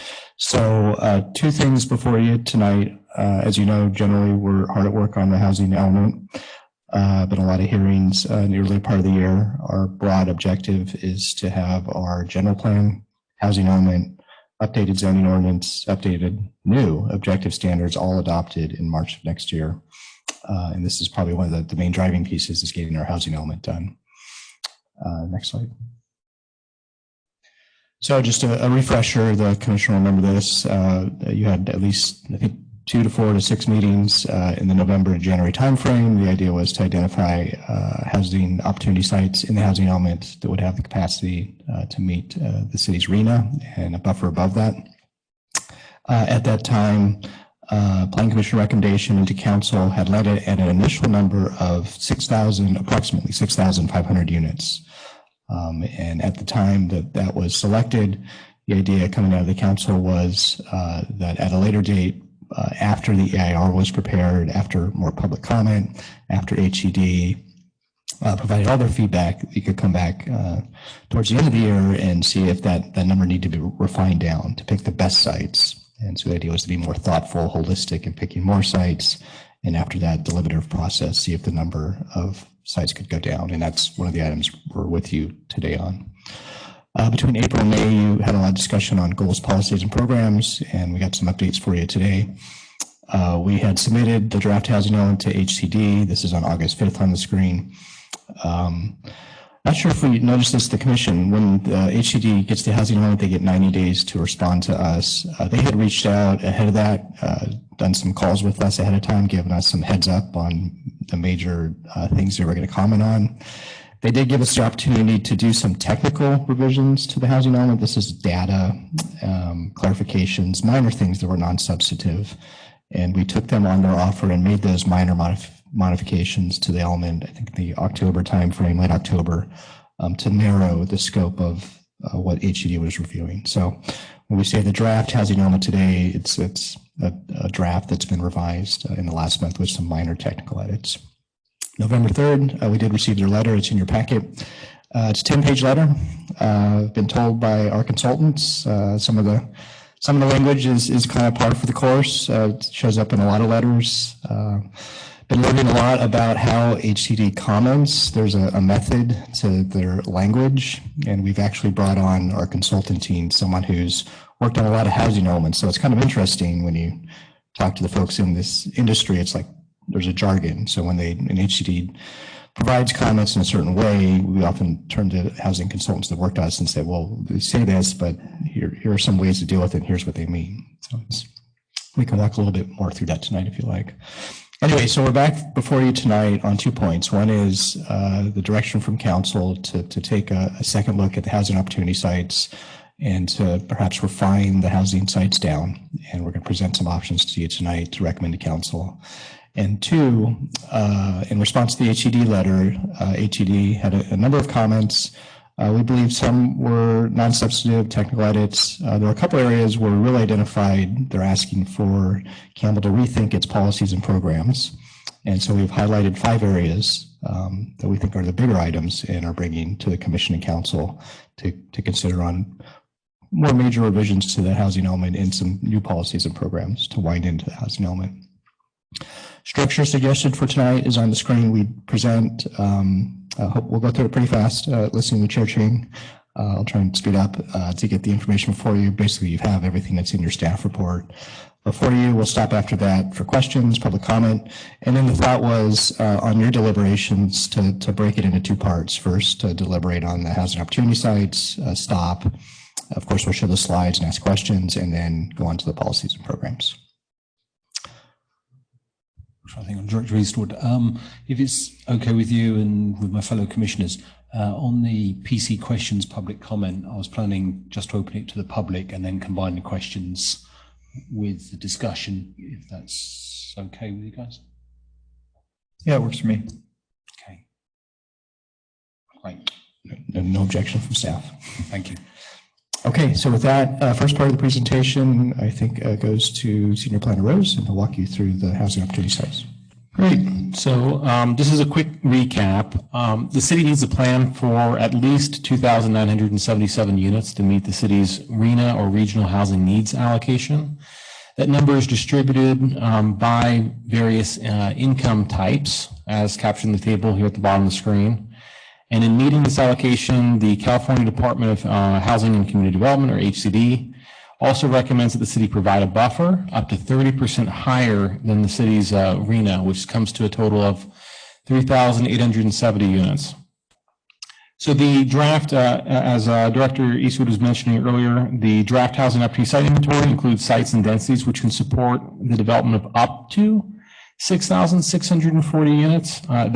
However, the methodology which we have used and submitted to HCD really assumes that that's not reasonable, because it would assume that every single site would need to be built at the maximum density allowed, and that instead the methodology which is under review and consistent with HCD's approaches, it would result in a credit of 5,139 units from this inventory. So that's really the credit. That's our current floor. So just again, based on initial council direction, staff has identified factors which may be used as criteria to inform refinements to the housing opportunity site inventory. This includes property owner interest, the redevelopment interest or disinterest, redevelopment potential of city-owned sites. Again, we're going to take a look at the results of the environmental impact report, as well as feedback from HCD on the site inventory.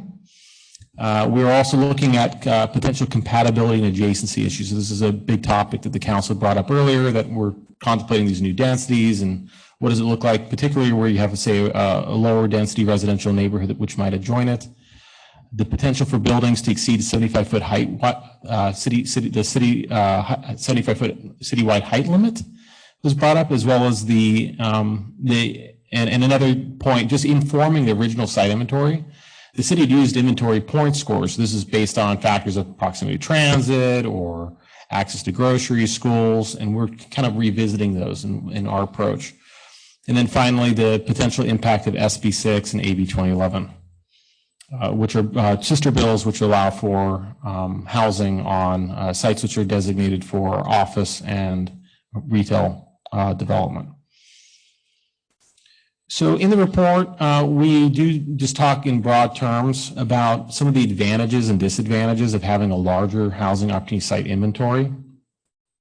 So on the positive side of the scale, one major reason why you'd want to have a higher or larger inventory to begin with is that it's important to recognize that even though we've identified these sites and we believe they have capacity, not every site will be guaranteed to redevelop, and having a degree of flexibility in the event that the site doesn't develop the way that we anticipate is beneficial.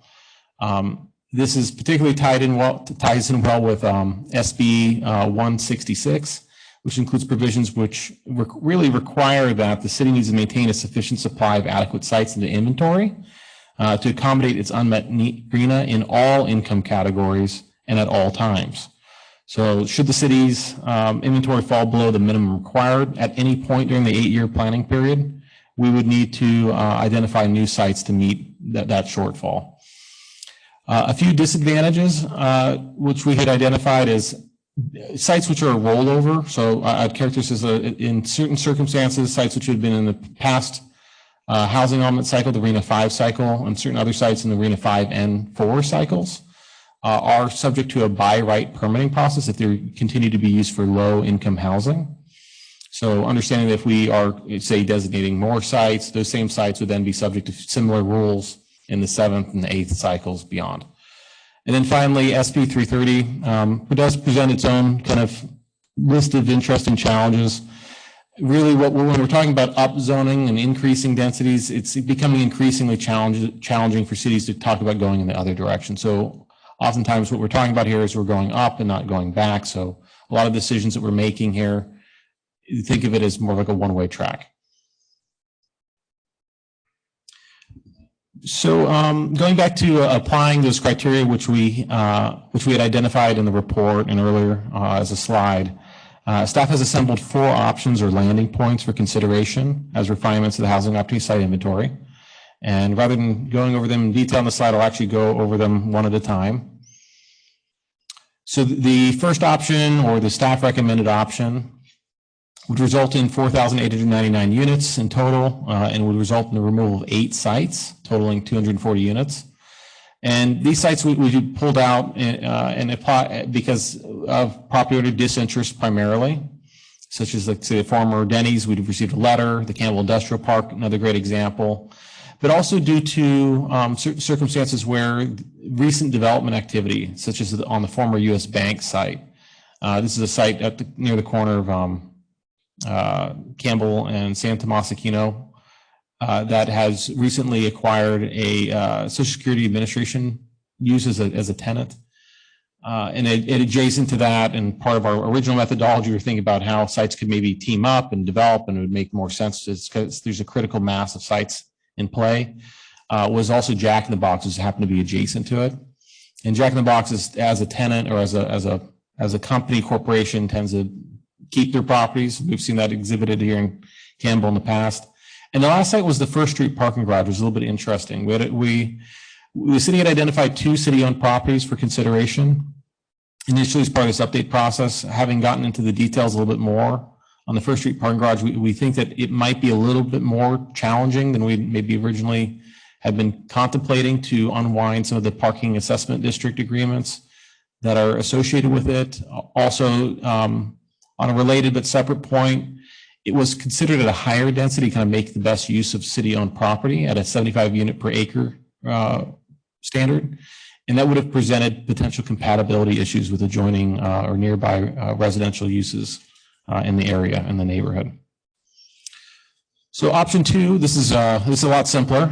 The real focus of this one is the potential removal of the Campbell Technology Park. In the report, we identified a number of reasons why the site might be considered for removal, which included a low point score. So again, going back to those criteria, is it near a grocery store? Is it near a public school? Not really. It does happen to be adjacent to a public park, which would get hopefully better use than it does today, but in the aggregate sense, it had a low score.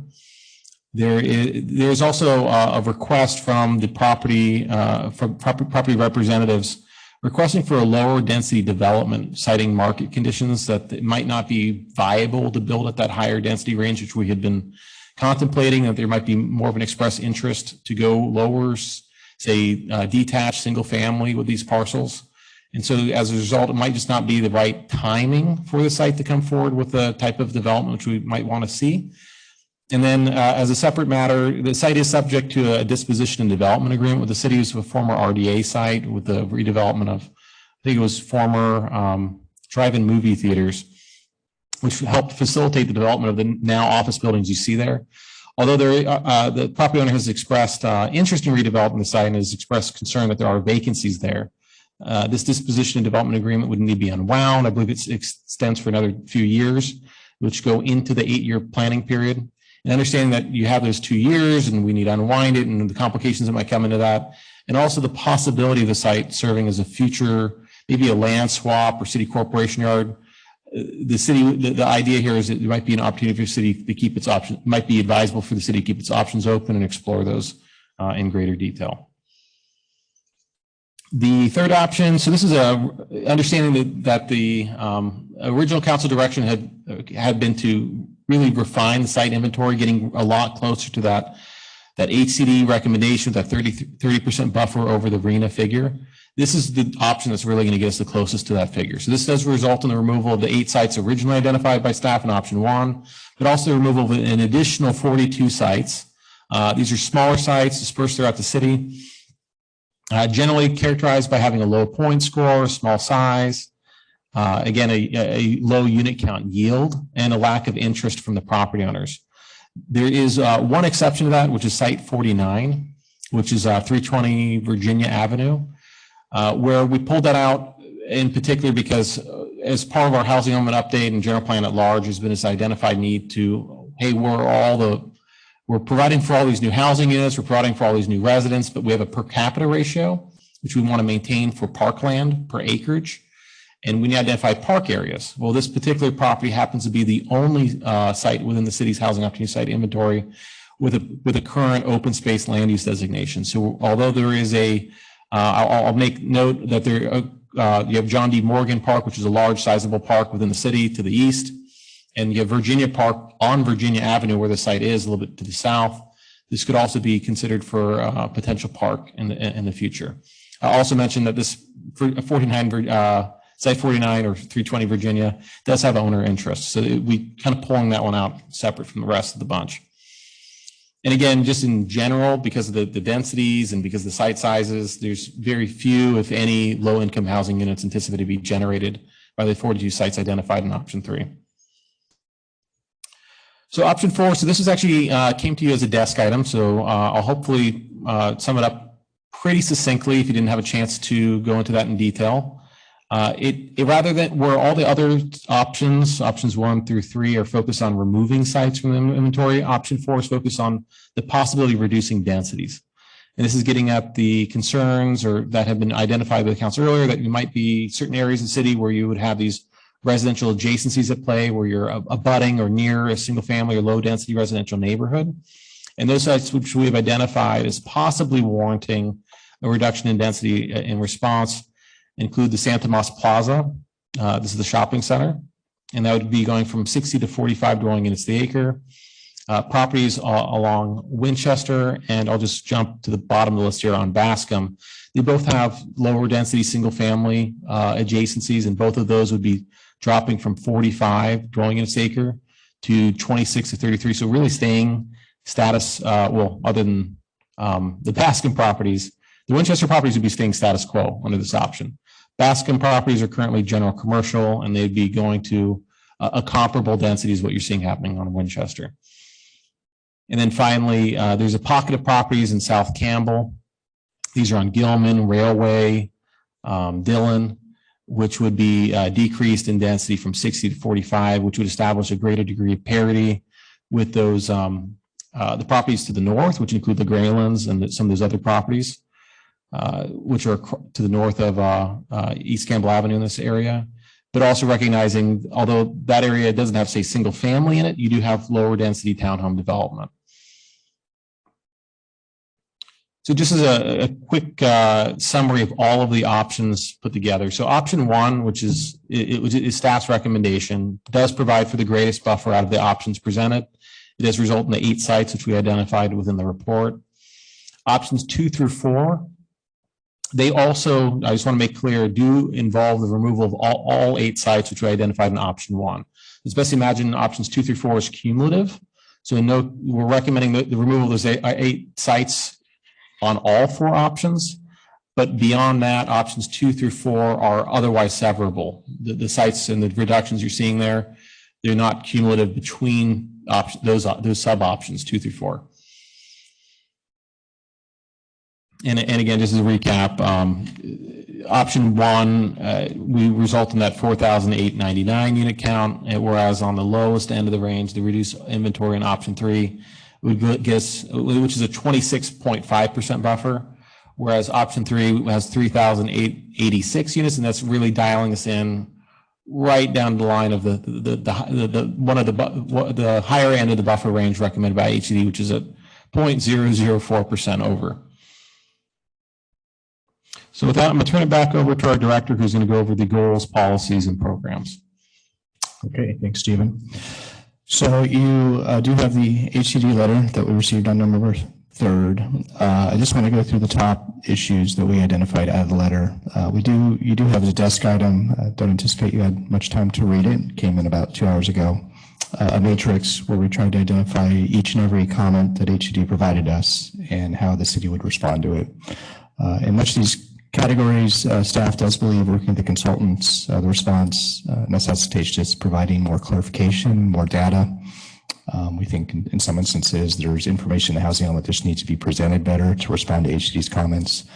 But in these 5 categories, we do think they're a bit more significant, requiring more substantial revisions to the housing element. So next. So the top one in our mind was homelessness. So kind of two points along here. One is HCD had a few comments in different parts of the document saying that the city should be doing more in this category, specifically addressing homelessness, addressing BMR category emergency low income, which is the lowest rung in sort of your BMR types of housing. In parallel with this, some new information just came out in the last couple of weeks. So every 2 to 3 years, the county goes out and does a point-in-time count, all the homeless population in the county. I believe it was paused under COVID. So the last count we have was in 2019. And at that time, Campbell's numbers were fairly small, 76 compared to the rest of the region and other cities of comparable size. New news, we were a bit surprised by this. So the counts that came out this year, and the counts were taken earlier this year, show a significant increase in Campbell. So going from 76 to 216, and percentage-wise, that's about a 200% increase. In addition to that, it did stick out. If you look at a lot of the jurisdictions in the county, they either plateaued in their numbers, they went down, or there was a very mild increase. Just city by city on percentage change alone, Campbell did have the most significant increase, but not the most significant overall homeless population. But that number does stand out in this homeless count. With this, we've discussed with our consultants. We have, I'm not sure if the commission remembers, we have hired an outside housing auditor to come in and audit our housing program. The person we selected has a lot of experience working on homeless programs in Morgan Hill and San Jose, and provide a lot of insight and feedback here. So we are recommending the city consider a couple of programs just to target our homeless populations. One is, and you might have heard of these types of projects, is pursuing a Home Key project. Home Key is a pretty successful project from the state. Money's available where our grant funds are available for cities to apply. It's used principally to convert motels and hotels into permanent supportive housing. And I'll just say, when I was down at the APA conference, I saw a few really successful examples of Motel 6s and others that this has gone through. There's a new funding cycle coming out next year. Supposedly a lot of money available. We can pursue a Home Key project, which would mean identifying potential hotels and motels, talking to the owners, applying for grants. And typically those are SROs, which are the lowest category, are permanent supportive housing, but they're for people on the borderline of homelessness or homelessness to sort of get them off the street, not into just emergency housing, but to permanent housing where there's on-site supportive services. So number one would be to recommend that the city pursue that type of project. Number two would be to consider hiring an unhoused specialist, a homeless coordinator. This has been done in Morgan Hill, city of comparable size. This could be done either by the city of Campbell or potentially in tandem with talking with our neighbors. We know a lot of the homeless population might be in the West Valley region, San Jose, Los Gatos. So a city by city focus maybe isn't the best focus, but potentially either Campbell alone or Campbell working with Los Gatos, Cupertino, the West Valley areas, hiring a coordinator, specialist. And the idea would be this person would really work directly with their homeless population, understand their needs, services, connecting the services. Today, the real responders here are the police, and if the homeless aren't breaking the law, they aren't there really to provide the connection to the services. This person will be dedicated to identifying the services needed and helping those that are in an unhoused situation. Number 3, support Santa Clara County Rapid Rehousing Program. This program exists today and provides some support to Campbell. They have a variety of services. One is people on the edge of becoming unhoused, providing emergency grants or assistance. And as this program exists, the idea would be just to provide some more support into the county for this program. 4, safe parking program. Campbell does allow under its camping ordinance safe parking on religious institutions. I have talked to the coordinator of that program. In Campbell and San Jose, the safe parking program actually rotates monthly between different religious institutions. I've reached out to the coordinator of that and asked them to think about the areas where Campbell could help support if they need to grow and expand that program. And that's something else we could look into. Finally, the last item, small but not insignificant, would be a cold weather shelter. So this would be on the most coldest days of the year, inclement weather, just trying to get folks off the street, out of tents, sleep on areas where they'd be exposed to weather, opening up either a community center or working with religious institution just on those very difficult weather days of opening the doors and allowing people to come inside. So again, staff suggestion is to think about those and folding those programs into the housing element. Second one, the HCD identified, so Campbell has about 73 units that are today deed restricted below market rate. They are identified to term out. They'll lose those deed restrictions in 2026. And of course, the folks in those units would not be likely able to afford the rent if they go to market rate. And one of the key tenets of affordable housing is to preserve affordable housing. We identified a couple policies or programs to pursue protecting those 73 units. So first off would be likely next year talking with those property owners up front, ensuring they're notifying the tenants, making them aware of this upcoming deadline.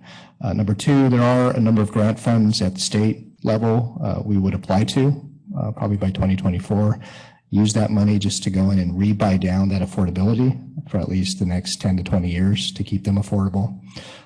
3, present these preservation incentives to the owners and any other types of things they could do to help out, work with the owners to purchase and maintain that affordability and provide technical assistance. So that would be our actions to keep those units affordable. Next. Formerly free or fair housing, a mouthful. So we had discussed this back in the spring. This is making sure that Campbell is addressing any legacy issues, isolating areas of poverty, communities of color, making sure all residents have equal access to housing in all geographic parts of the city, and those in different types of housing have equal access to services. Number of comments throughout the document, making sure that Campbell is doing its active share in affordably fair housing. It's our observation that we have programs in place to do this. Campbell's a pretty small city, 6.5 square miles. They talked about different areas of the city that might be different in terms of isolation of poverty or concentration of wealth. All the data we have looked at doesn't indicate that. There are small variations, but not significant variations. Our recommendation is to clarify in the report how we are investing in programs to make sure affordable housing goes into all different parts of the city to help diversify the housing types, and how we're investing in infrastructure and parks in certain parts of the city that might be a bit more underserved. So we don't see at this time to have any new significant programs except for one. There are some comments in making sure we're more inclusive, including all folks in the community, those that might be underrepresented in decision making. And so a thought staff has is we have lots of commissions in this city, from the Youth Commission to the Rental Fact Finding Commission to the Building Appeals Board, and so on. Given our huge investments we're prepared to do in housing over the next 8 years, would recommend we consider establishing a housing commission. This has been used in Cupertino, Mountain View, San Jose, and the panel and the bylaws for that commission can actually dictate more inclusivity. So for example, if you look at San Jose's housing commission, they actually have a seat member for someone who has been unhoused to have a seat on that commission. So you can design it in a way to make sure it's more inclusive of the community. Next. Finally, a number of comments in the document. Just recommend that Campbell update its ordinances to comply with state laws in a couple areas. We are behind in a few areas of just complying with state law. I can go into these more if you like, but we think the fix is just to put this on the work plan. This is addressing single room occupancies, accessory dwelling units, emergency shelters, permanent supportive housing. We do think most of these items we should be able to unfold in the omnibus zoning bill that will come back to the Planning Commission and Council in March. So, and then last but not least, there's a number of comments to just request Campbell to have stronger commitment on milestones and actions. We do have a few areas where the language we landed on is to study, consider, evaluate. That's not new. A lot of cities use that language. Of course, HCD would like us to have harder commitments rather than to study, evaluate, and consider.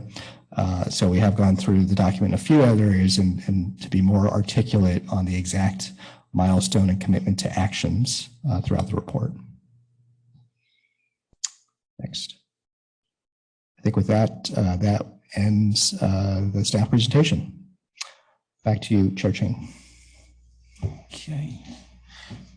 Thank you, Stephen, Director Eastwood. Great presentation.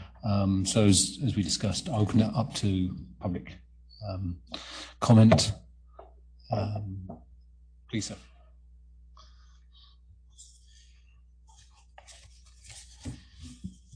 Good evening, Mr. Chair, members of the Commission. My name is Jim Sullivan, and I'm wearing kind of three hats tonight. So very quickly, as a citizen of Campbell, I want to express my support of staff's recommendation of option one. I think I've attended a lot of the different housing element sessions, and I think historically, majority of the sites don't develop, and it's why, I think that the city has rollover from, the 4 and the 5, and now we're, kind of coming on to our 6th cycle. So if the objective is truly to provide housing in Campbell for residents to help meet our burden with the state, I think that by having more units is a better way to kind of get us there.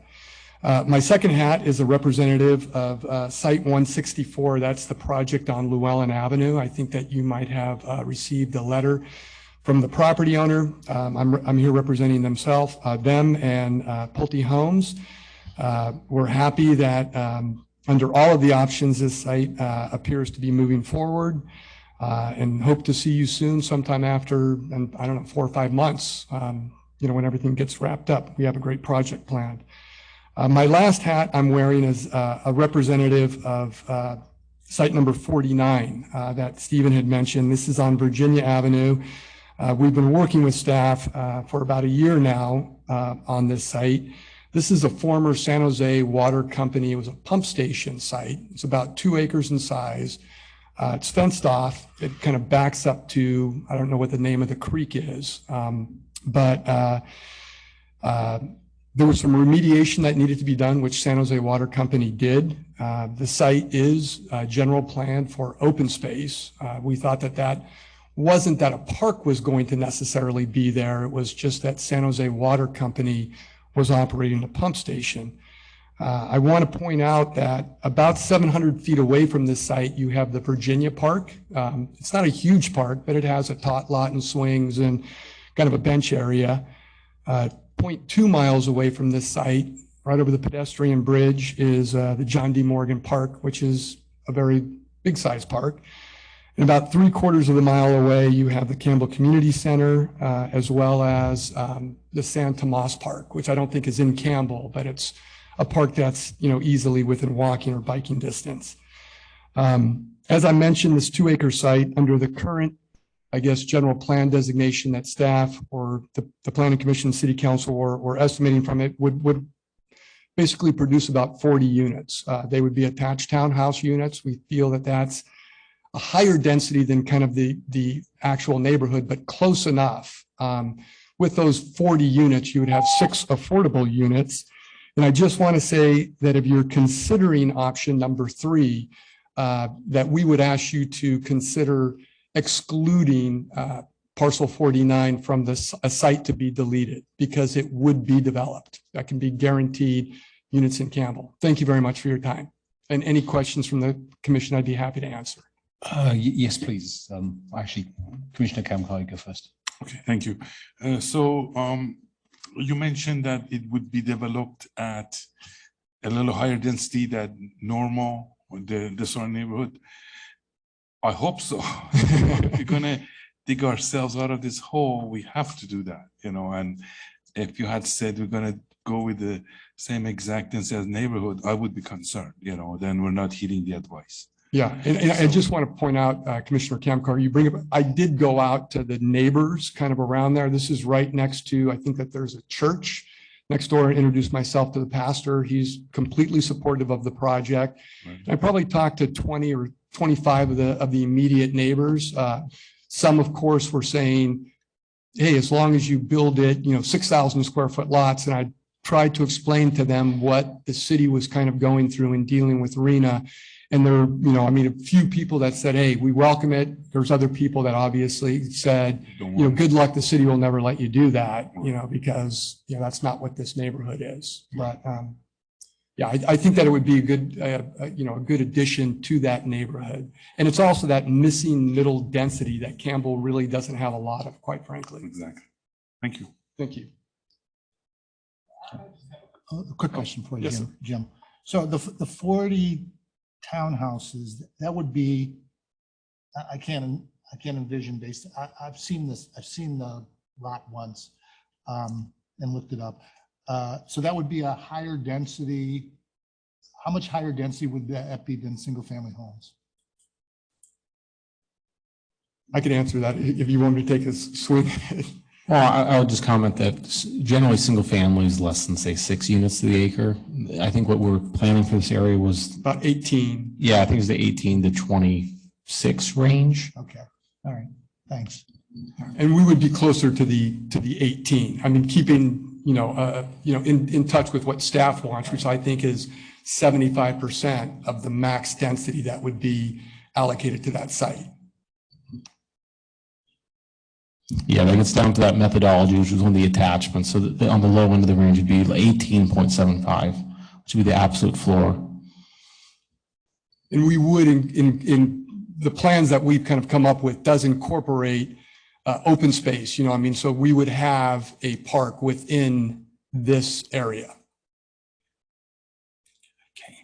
Okay. I had a question if you finish on the same site. So when you purchased the site, it was zoned as open space.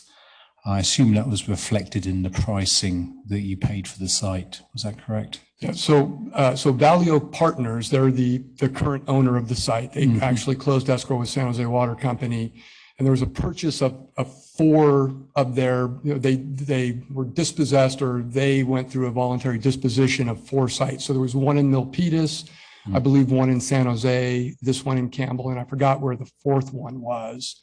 And there was a price allocated to each one. But yes, so there was. I was not involved in the purchase of that site, so I'm not sure, how they valued it or how San Jose Water Company valued it.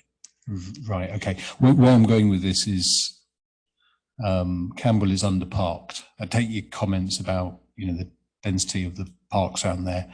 But if the developer has bought it at below market rate because it was open space, and I may be wrong here, and now if it got rezoned so properties could be developed on it, there's the potential for greater profit, right? And that's what I'm trying to understand, because effectively you got a cheap piece of land because it was zoned as, okay, it's right next to the St. Thomas Expressway, nobody wanted it. Rezone it, put a load of buildings up there. I can understand why the developer is really keen on that, right? Yeah. But would that be a fair assessment? I'm not saying anything about motivation being wrong here, but would that be a reasonable assessment financially? Yeah, and so I totally understand kind of where you're going in your question. Again, I have no idea the discussions between the property owner and San Jose Water Company as far as the valuation of that. I will say though that 40 units, and I'm not sure what the park in lieu fee is, but I know that there are other areas of Campbell that are less park or more park deficient, I would say. And I think that whatever funds could be utilized to, create more parkland in areas of Campbell that kind of need more park space in that. I don't know that a 2-acre park in this location, assuming that the city was to, go through and purchase it from the property owner, how that would better serve Campbell. I mean, I guess overall citywide, it adds, 2 acres of accessible land, but not necessarily 2 acres where it's probably really needed. That would be my only comment. Thank you very much. Appreciate it. Can I ask, since it came up, and I think it's appropriate for Mr. Sullivan, or maybe this is for Stephen, but since it came up, let me just ask, and I hope it's a good question, because we talk about the missing middle a lot, and a lot of developers proposing missing middle projects, and I kind of know what those are.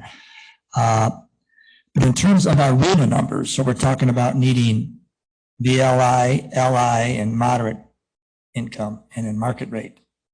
Would the missing middle housing fall into the market rate category, or is this actually below market rate units in general? You were talking specifically about, that's why I wanted to ask you, but maybe it's a question better for Stephen.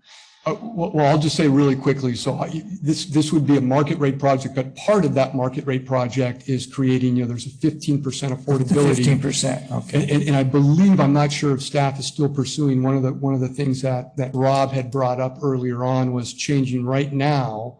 I think for sale, it's just moderate units, but he talked about staff incorporating a combination of low and moderate housing to satisfy that 15%.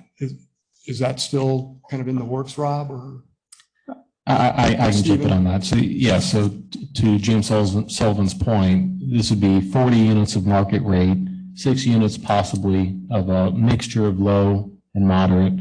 And we were looking at adding a housing element policy, which would provide clarity within our inclusionary ordinance to better or more clearly convey the distribution of low and moderate. I think a 50-50 distribution is what we're seeking to align with our rental policies.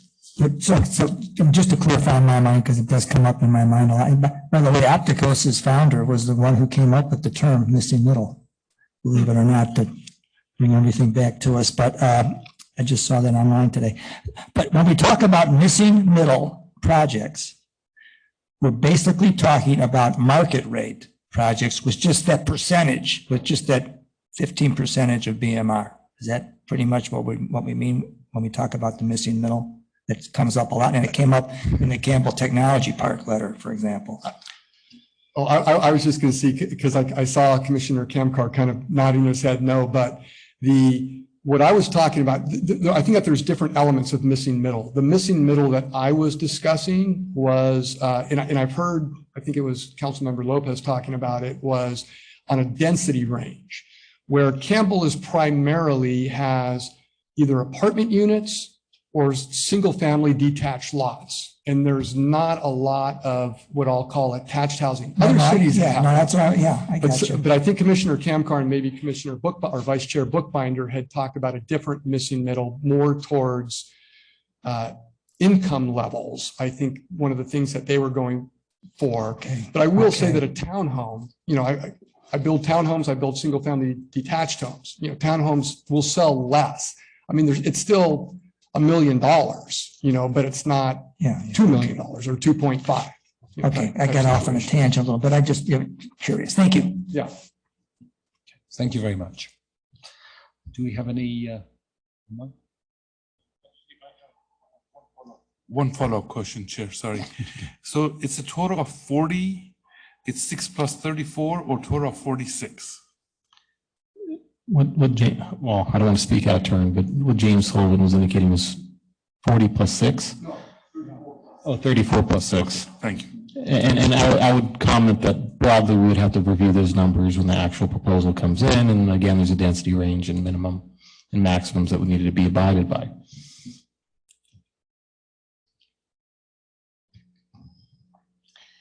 Cam Coulter.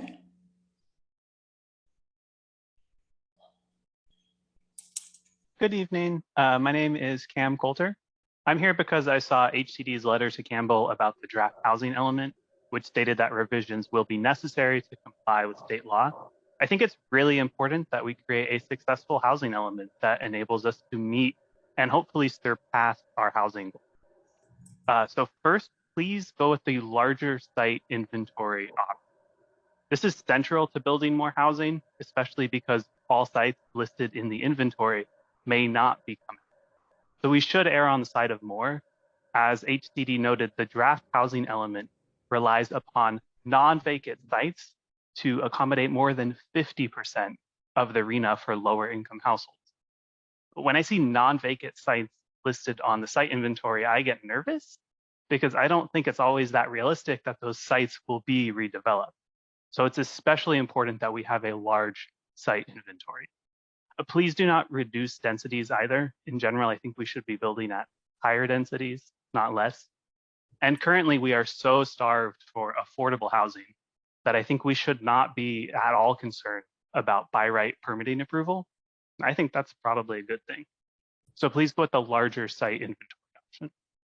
And second, please develop an active transportation plan that can better support our housing goals and so that we can affirmatively further fair housing. So for example, let's reduce or eliminate parking minimums, and let's build a connected network of protected bike lanes. Those sorts of strategies would benefit people who can't afford or who don't wish to own cars. Personally speaking, I don't like driving or owning a car all that much, but I love biking and I wish it were an easier and safer option. So I would be excited about these sorts of strategies that can both improve our transportation options and support our housing goals by helping us build more housing at higher densities for people of all income levels. Thank you. Thank you, Cam. Appreciate your comments.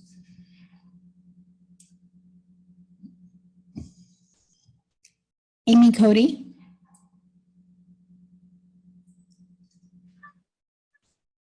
Hi, thank you for your work on the housing element.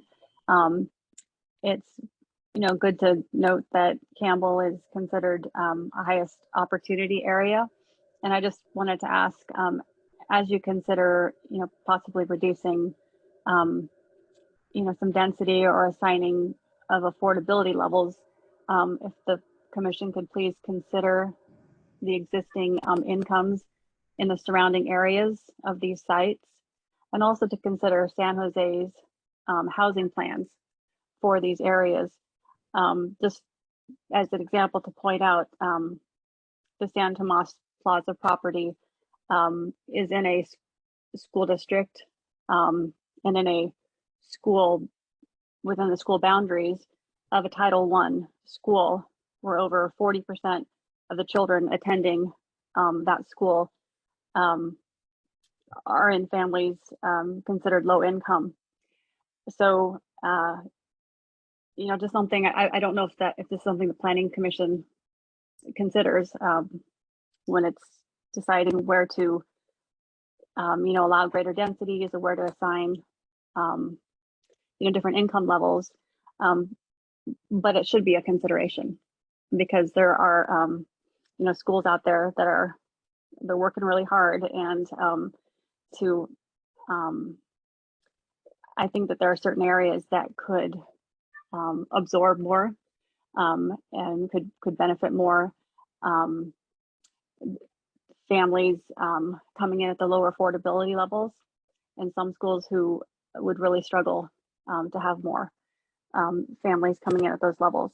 So just something else to consider, and just to know about the San Tomas Plaza location. Thank you. Thank you, Amy.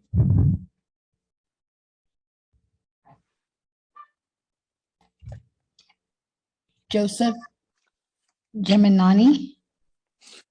Yes. In the site refinement criteria section, there's a discussion about the 75-foot height limit citywide. And you have a couple questions with that. But before that, I just wish we would have said like 5 or 6 stories instead of a foot limit.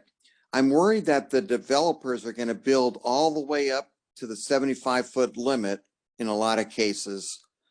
And you'll have a wall that goes up 75 feet. And And then they won't have any roof articulation because they said, well, we can't go past 75 feet. So, if that's the case, I don't think we want to have all the buildings just go all the way up to 75 foot, the wall part of the building. Maybe we can allow, variances for some roof articulation on the top of the buildings, or change the 75 foot to say something like 5 or 6 stories. I don't know if we can do that. It's probably too late for that. But can we allow for roof articulation, I guess, that might exceed a little bit above the 75 foot? Or how do we do that, Thank you, Joseph.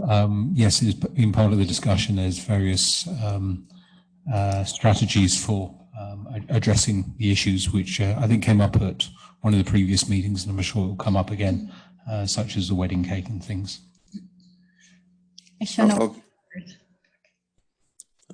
Okay. I just hope we're a little flexible with them so they can, make the buildings look interesting. Yes, I think if you listen to one of the previous commission meetings or the joint council commission meeting a few weeks ago, it talked about some of the concerns that you raise here. Oh, okay. Okay. Thank you. Thank you for your comments. Sure. Okay. At which point I'll close the public hearing. Hand back to staff, actually. I think we had a cunning plan. Yeah, so the idea is we'll pull up here, sorry, a little bit of echo. We'll pull up here on the screen the options to refine the city's site inventory, the summary slide. And we can go over each of the options with the commission, and then we can jump to a slide which provides a summary of the policy section. So give me 1 second to pull that up.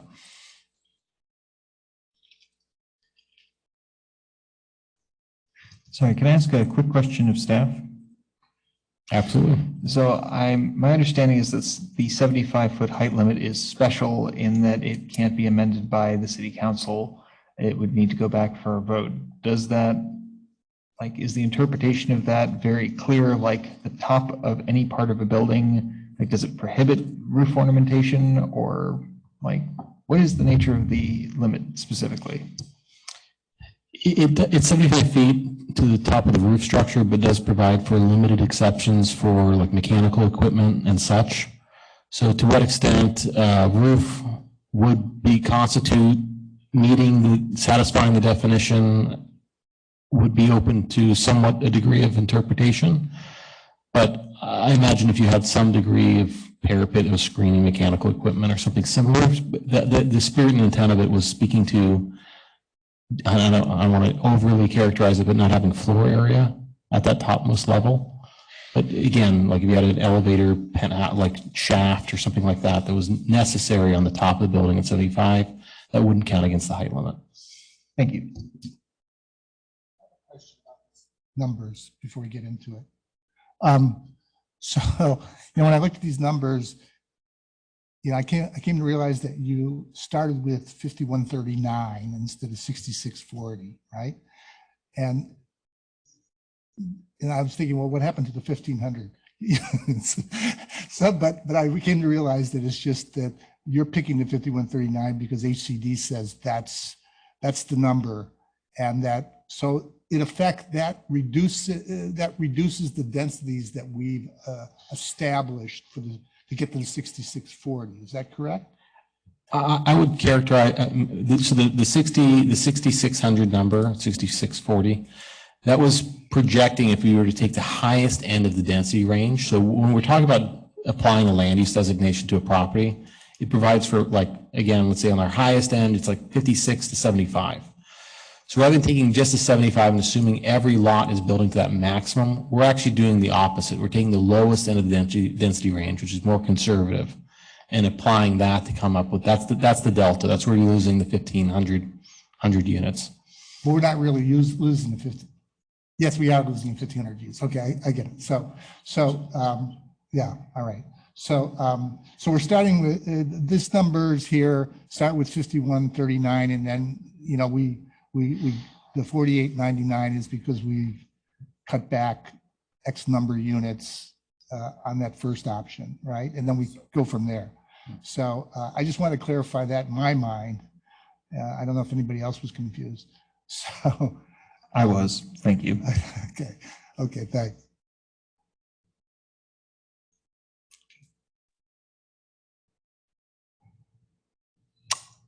Well, I'll just reiterate. So these staff is recommending you start at 48.99, and staff recommendation at this point is to keep our buffer at that. At this point, it's the discretion of the commission, of course, then council, if you'd like to go lower. As Stephen mentioned, 2, 3, and 4 are mutually exclusive.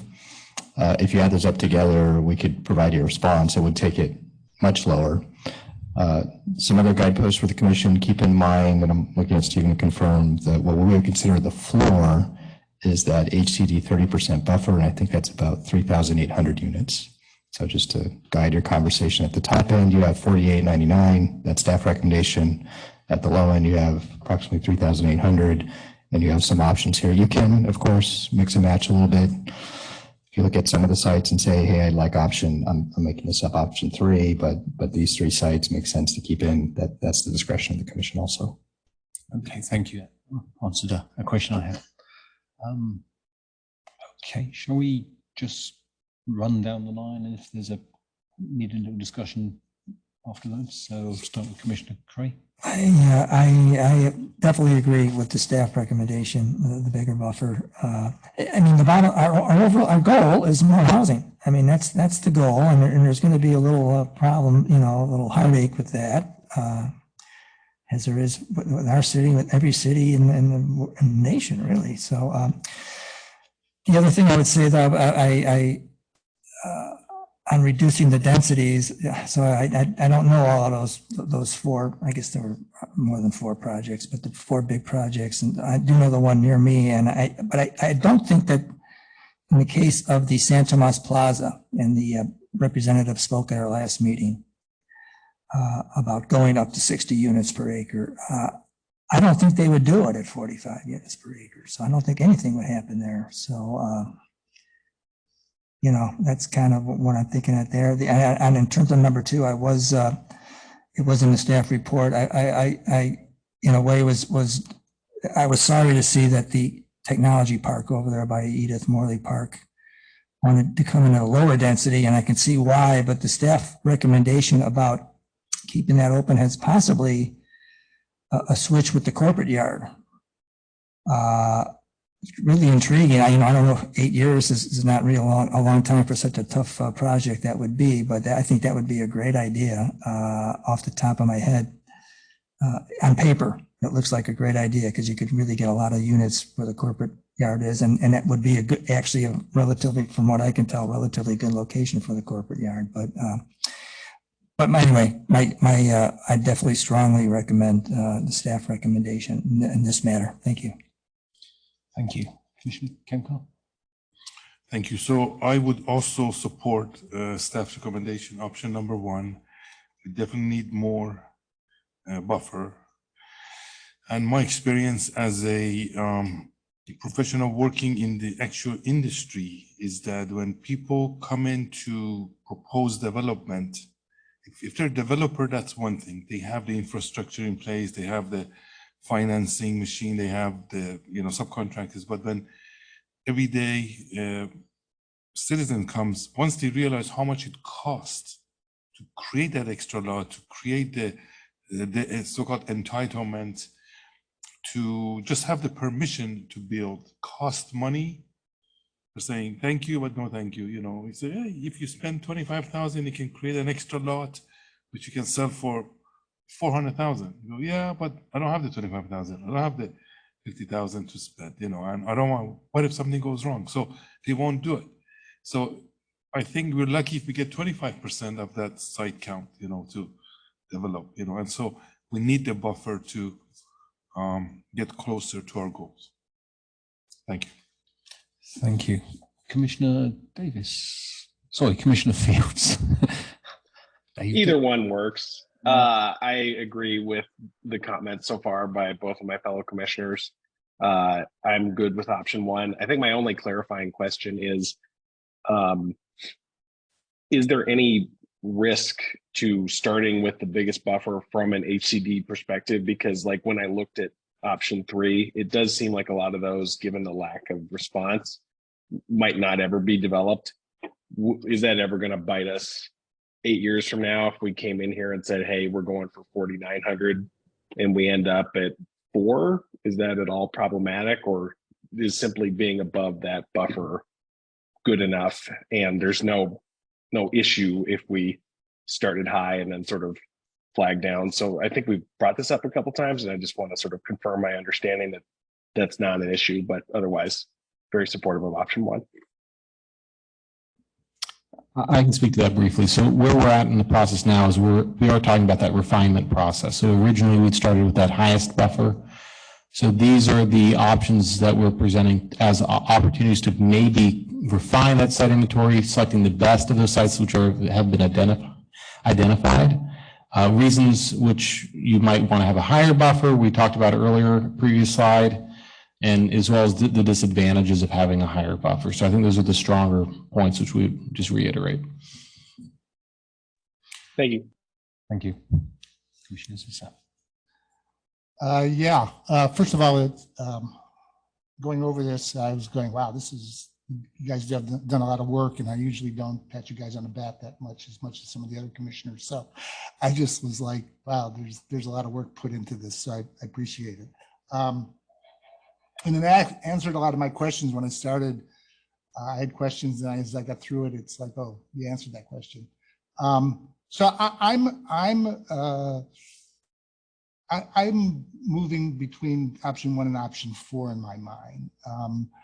I was a big proponent of high buffers to start out with because the math doesn't work unless, because of the nature of our situation where everything is pretty much, we have to redevelop mostly commercial stuff that's already there. So, and that the percentage is, the likelihood is you're not gonna, if you get 20, it's like somebody else said, if you get 25% or 30%, and we're really looking at if we start with 48.99 to get to the 29.77, we're gonna, you actually need to do more than 50% conversion. So it's a tough road.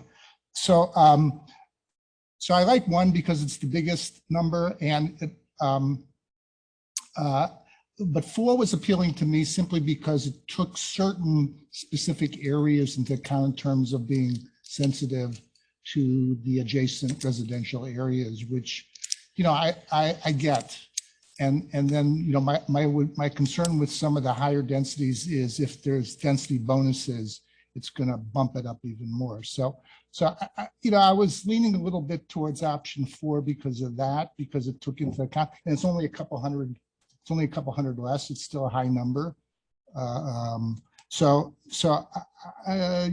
My option 1, in terms of the ones you're trying to eliminate, I'm good with all those except for the First Street garage. I don't understand all the complications of the obligations and the difficulty with that. And I guess my only question is, could we work harder at overcoming those? Okay, I don't know how hard it is. Bill probably knows how hard it is, but if there was a way, it would just seem such like I like the property. I like the First Street garage property for that. One of the other things is that I was like, seeing the Campbell technology on option 2 being taken off the table. I just like, and the idea that they're going to put in, if I read the letter right, they're going to put in 3-story townhomes that are going to be market rate. And so, I'll be honest, if you put in three-story townhomes that are market rate there around the existing city park, it's going to become an exclusive neighborhood. And it's going to be $1.5 million, $2 million 3-story places. Yeah, the places on the trail that are 3-story places, they're going for $1.5 to almost $2 million now. So I don't, it's going to be a big market rate exclusive neighborhood from my perspective if that kind of development happens. And so, and you're not going to get very much affordability out of them. Okay, you're going to get a handful if they put in 200 or 300 units or whatever it is. So it's like, and that's the biggest property. It's the single biggest property we have in the inventory. So it's like, we really need to be able to try and convince, I guess, the developer to help us out here with making a mix of affordable and market rate units on that. So I want to keep that in. And so to me, that's important. And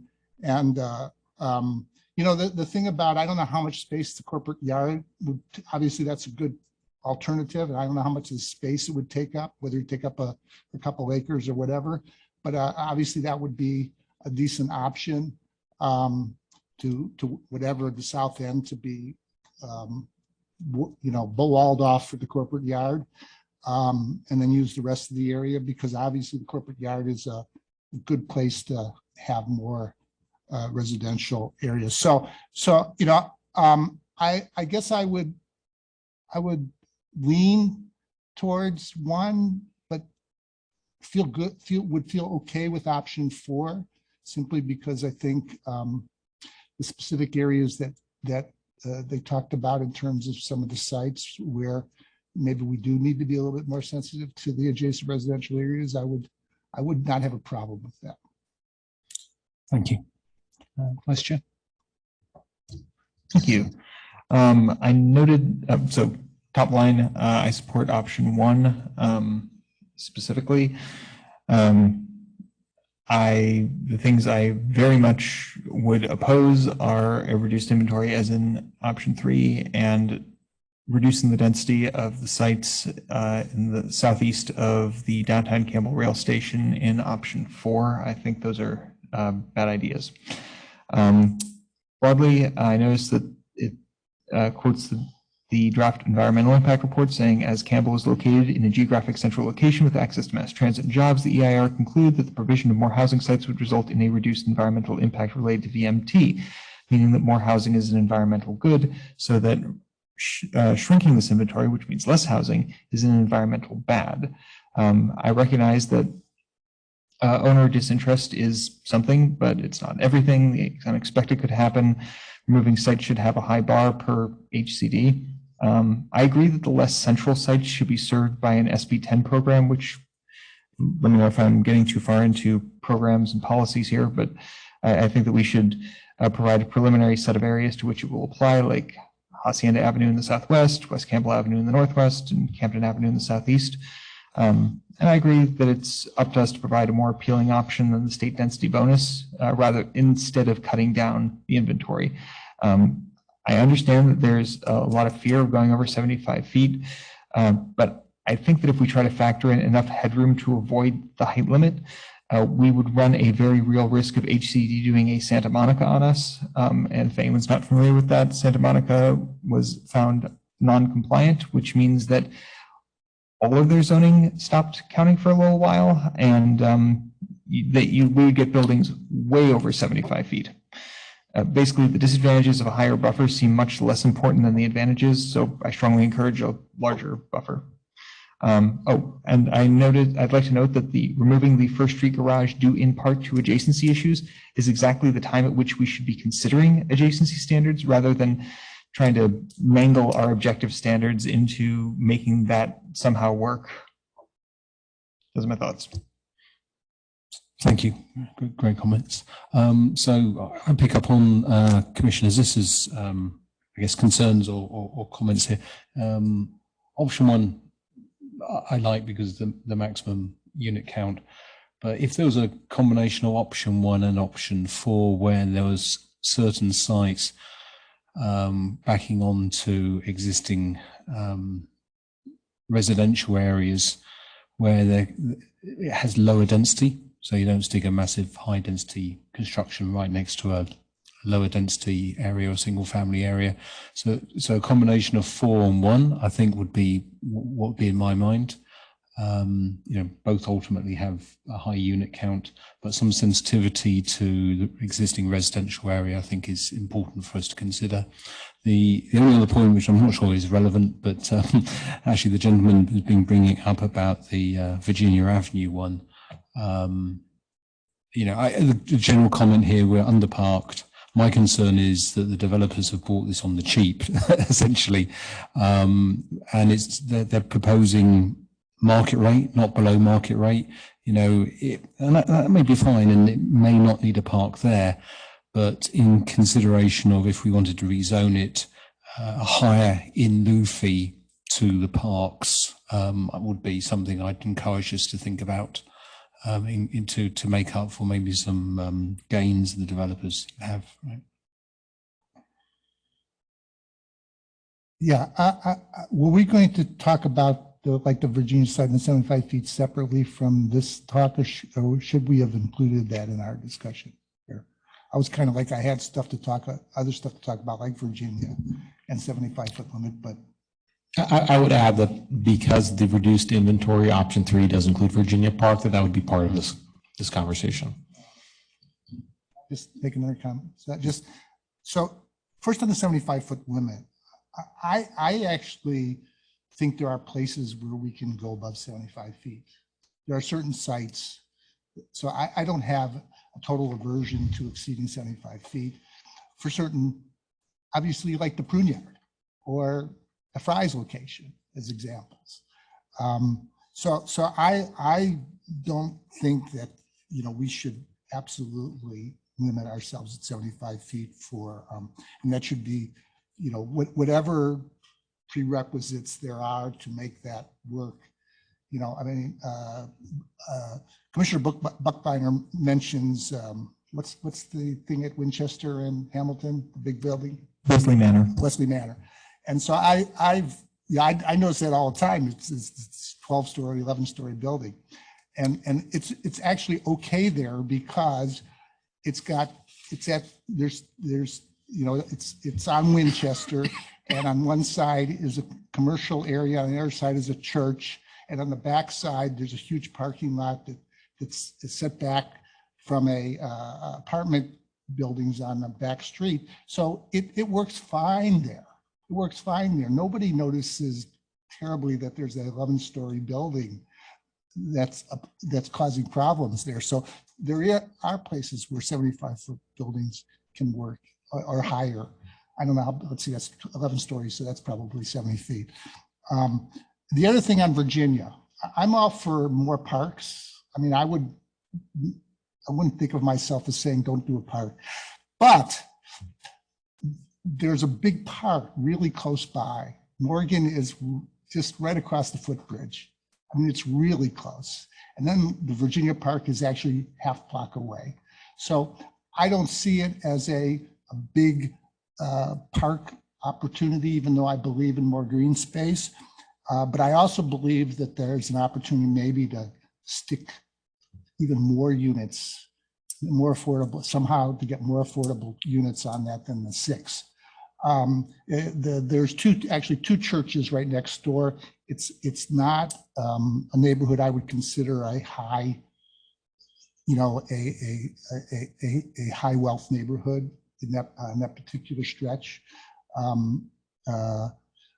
So it seems to me it could be appropriate to have even more density if we could get more on there or get more affordable units on there along with market rate units. So I just, in general, and I know I'm talking too long, but in general, I worry that, the affordability part is going to be an uphill battle, and that we're going to fall short. And I'd rather fall short on market rate than I would on affordability.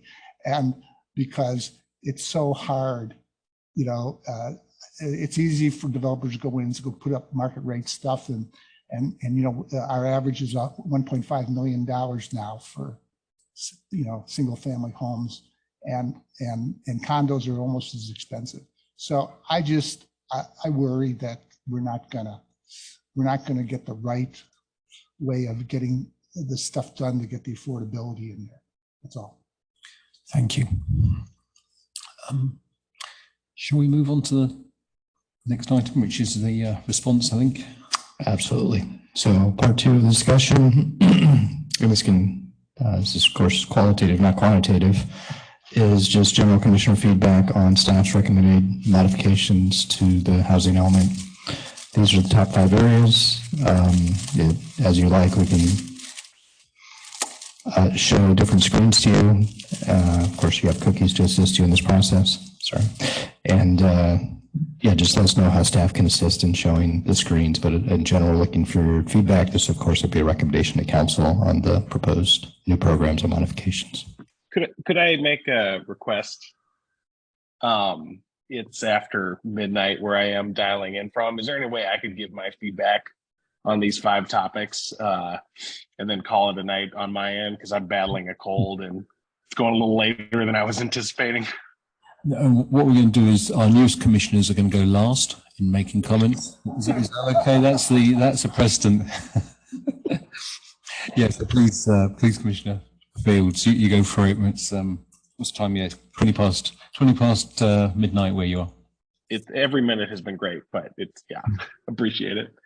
I'll call out the couple that I have, and again, thanks staff for the wonderful reporting on all of this. My one comment on the homeless programs is that it seems like the specific call out was to provide sort of permanent solutions. And as far as I could tell, the home key was the only one that was really a permanent solution, unless the county program also supported sort of finding those. So I think just in general, I was interested in understanding, do these options satisfy like the intent? Do you think we could actually, with the amount of hotels, motels in our region, sort of satisfy the intent of it? My other thing I wanted to call out on C, specifically with the Housing Commission, is just from my own experience on a couple commissions now, just a little bit of wariness of just creating yet another commission and making sure if we do stand something else up, it has very clear structure, very clear intent of like how it interfaces with city council. Because I think it's easy to spin up lots of commissions. I've seen this in private sector and also public government, and just make sure that we're really clear about like what we want that commission to do and who we're looking for that would serve on it. And then I thought both D and E were very straightforward things that I was supportive of adding more milestones. So I think those were my comments overall on this section. Okay, thank you, Commissioner Fields. Do you have any other comments before we let you go to bed? No, I appreciate the time and thank you for everybody helping get me virtually dialed in, and looking forward to seeing you all next week. Yeah, well, thank you for dialing in from Texas. Lubbock, Texas. Campbell, a far better town. I'm looking forward to returning. All right. There's no Texans listening to this, so wish you and your family a happy Thanksgiving. Thank you all. Have a good night. Bye. Since we're over in that direction. All right. I like all the homelessness things on the list. I guess I have 2 questions. One, is this list is compiled with the idea that this is going to satisfy HCD? I assume that these are the things they want to see to make the housing element acceptable to them. And then secondly, whether or not if it's enough. Commissioner Fields brings up a good question about more permanent solutions, and I actually don't even understand. I still don't understand affirmative fair housing stuff. It appears to me that we have like one street where there's a bad area that's considered that we have to deal with, but I'll still try to keep trying to figure it out. So I'm good with all the things that on the list of homelessness. I'm actually good with the Housing Commission. I actually approached the city 5 years ago about doing a housing commission. I approached your predecessor, Director Eastwood, and 3 of our council members with the idea back in 2017. and I got a lukewarm response at best. But I had looked at other cities in the state that had them that were a comparable size. I don't care to list San Jose because San Jose is a big city and they should have a housing. They have a big housing department.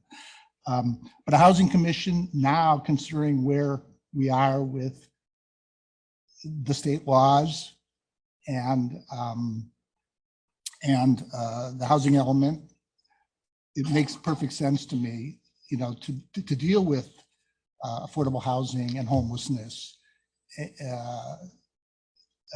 It seems to me it could be almost as important commission as the planning commission. So I'm a big supporter of the idea, and I think you could get a clear description of what its purpose would be and who would be on it, and it makes perfect sense to me.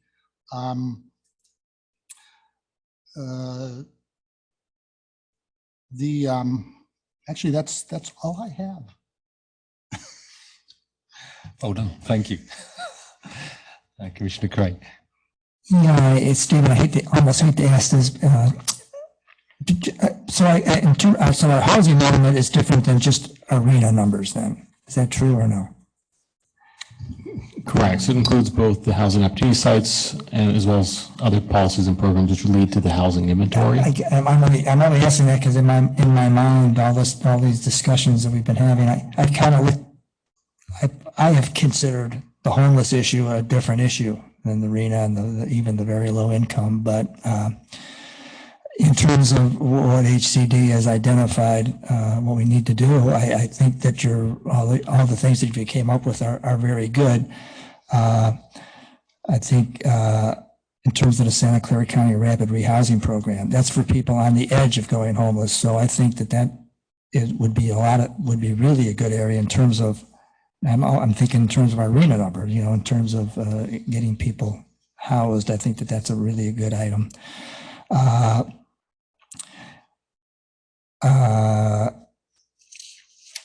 And then I would, and the home key, I think, I don't know whether, you know, statewide we're doing that. I think if we can find some sites, so that's a great program. And then in terms of the Housing Commission, I just would say really quickly, if we see a need, if there's a need and it helps the city, certainly fine. It almost seems a little bit like kind of overkill, a little extra bureaucracy that maybe is not needed off the top of my head. But if there is, you know, something to really carve out there that helps the city, sure, that's fine. And I really do, in general, I thought all the items were good. I know a lot of those programs. I actually took part of in the homeless count in 2019, not the most recent one. So I had not seen until today, I had not seen the Campbell numbers for the most recent count, and doesn't surprise me. I don't know if it would surprise anybody. So I'm glad that we're, you know, taking some measures to attack those items. So thank you. Thank you. Commissioner Campbell. Thank you, Chair. I'd like to borrow the words of Alan, the Commissioner Allen, regarding you guys have done a lot of work. You know, I mean, it's just, you know, very impressive. As far as homelessness, I think all of the above. You know, I think all those programs are great.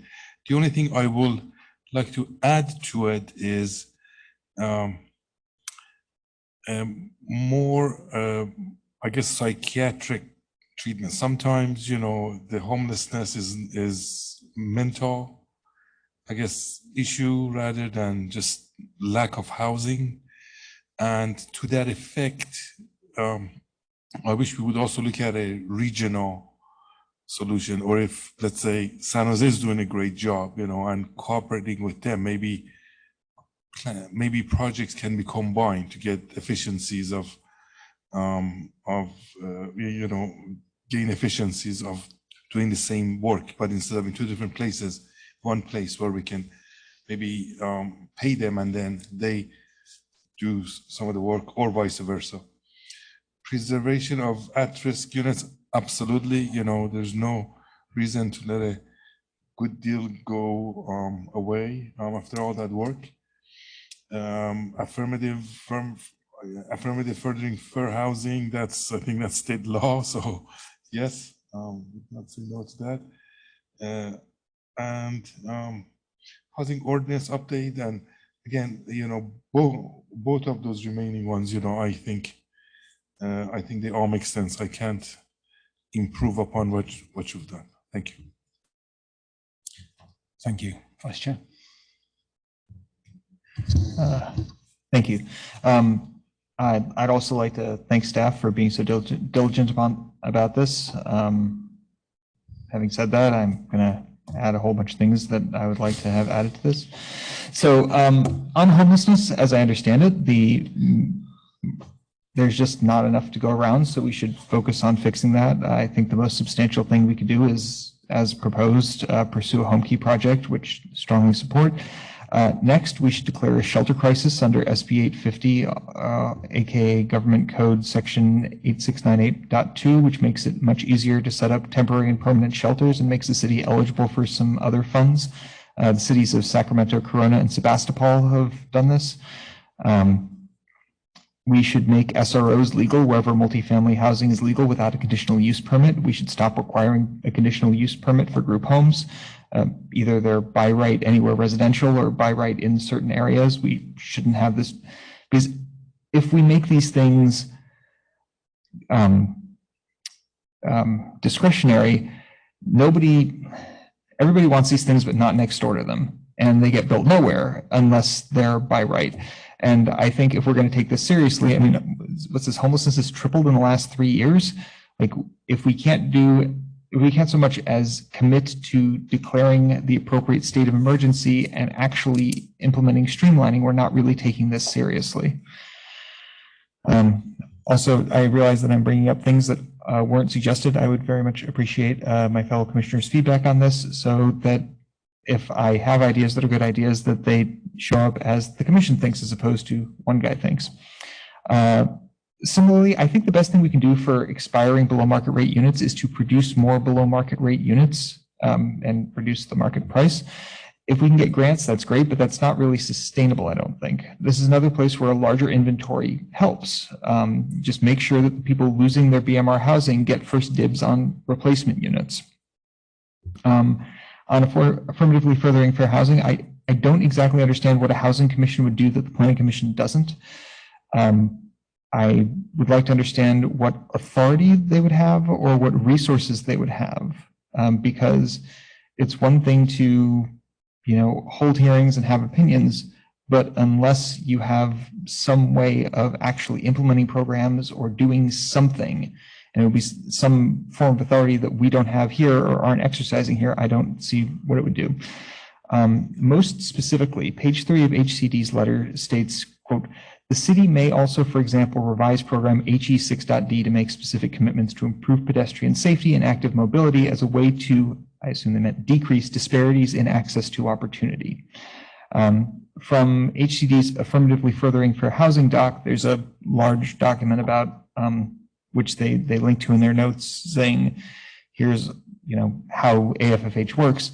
On page 15, housing mobility strategies may include providing affordable and accessible transportation options to enhance access to education and economic development opportunities. On page 54, for example, a place-based approach might improve infrastructure or invest in active transportation. Basically, the idea is we make housing more useful if you don't have to have a car to get around.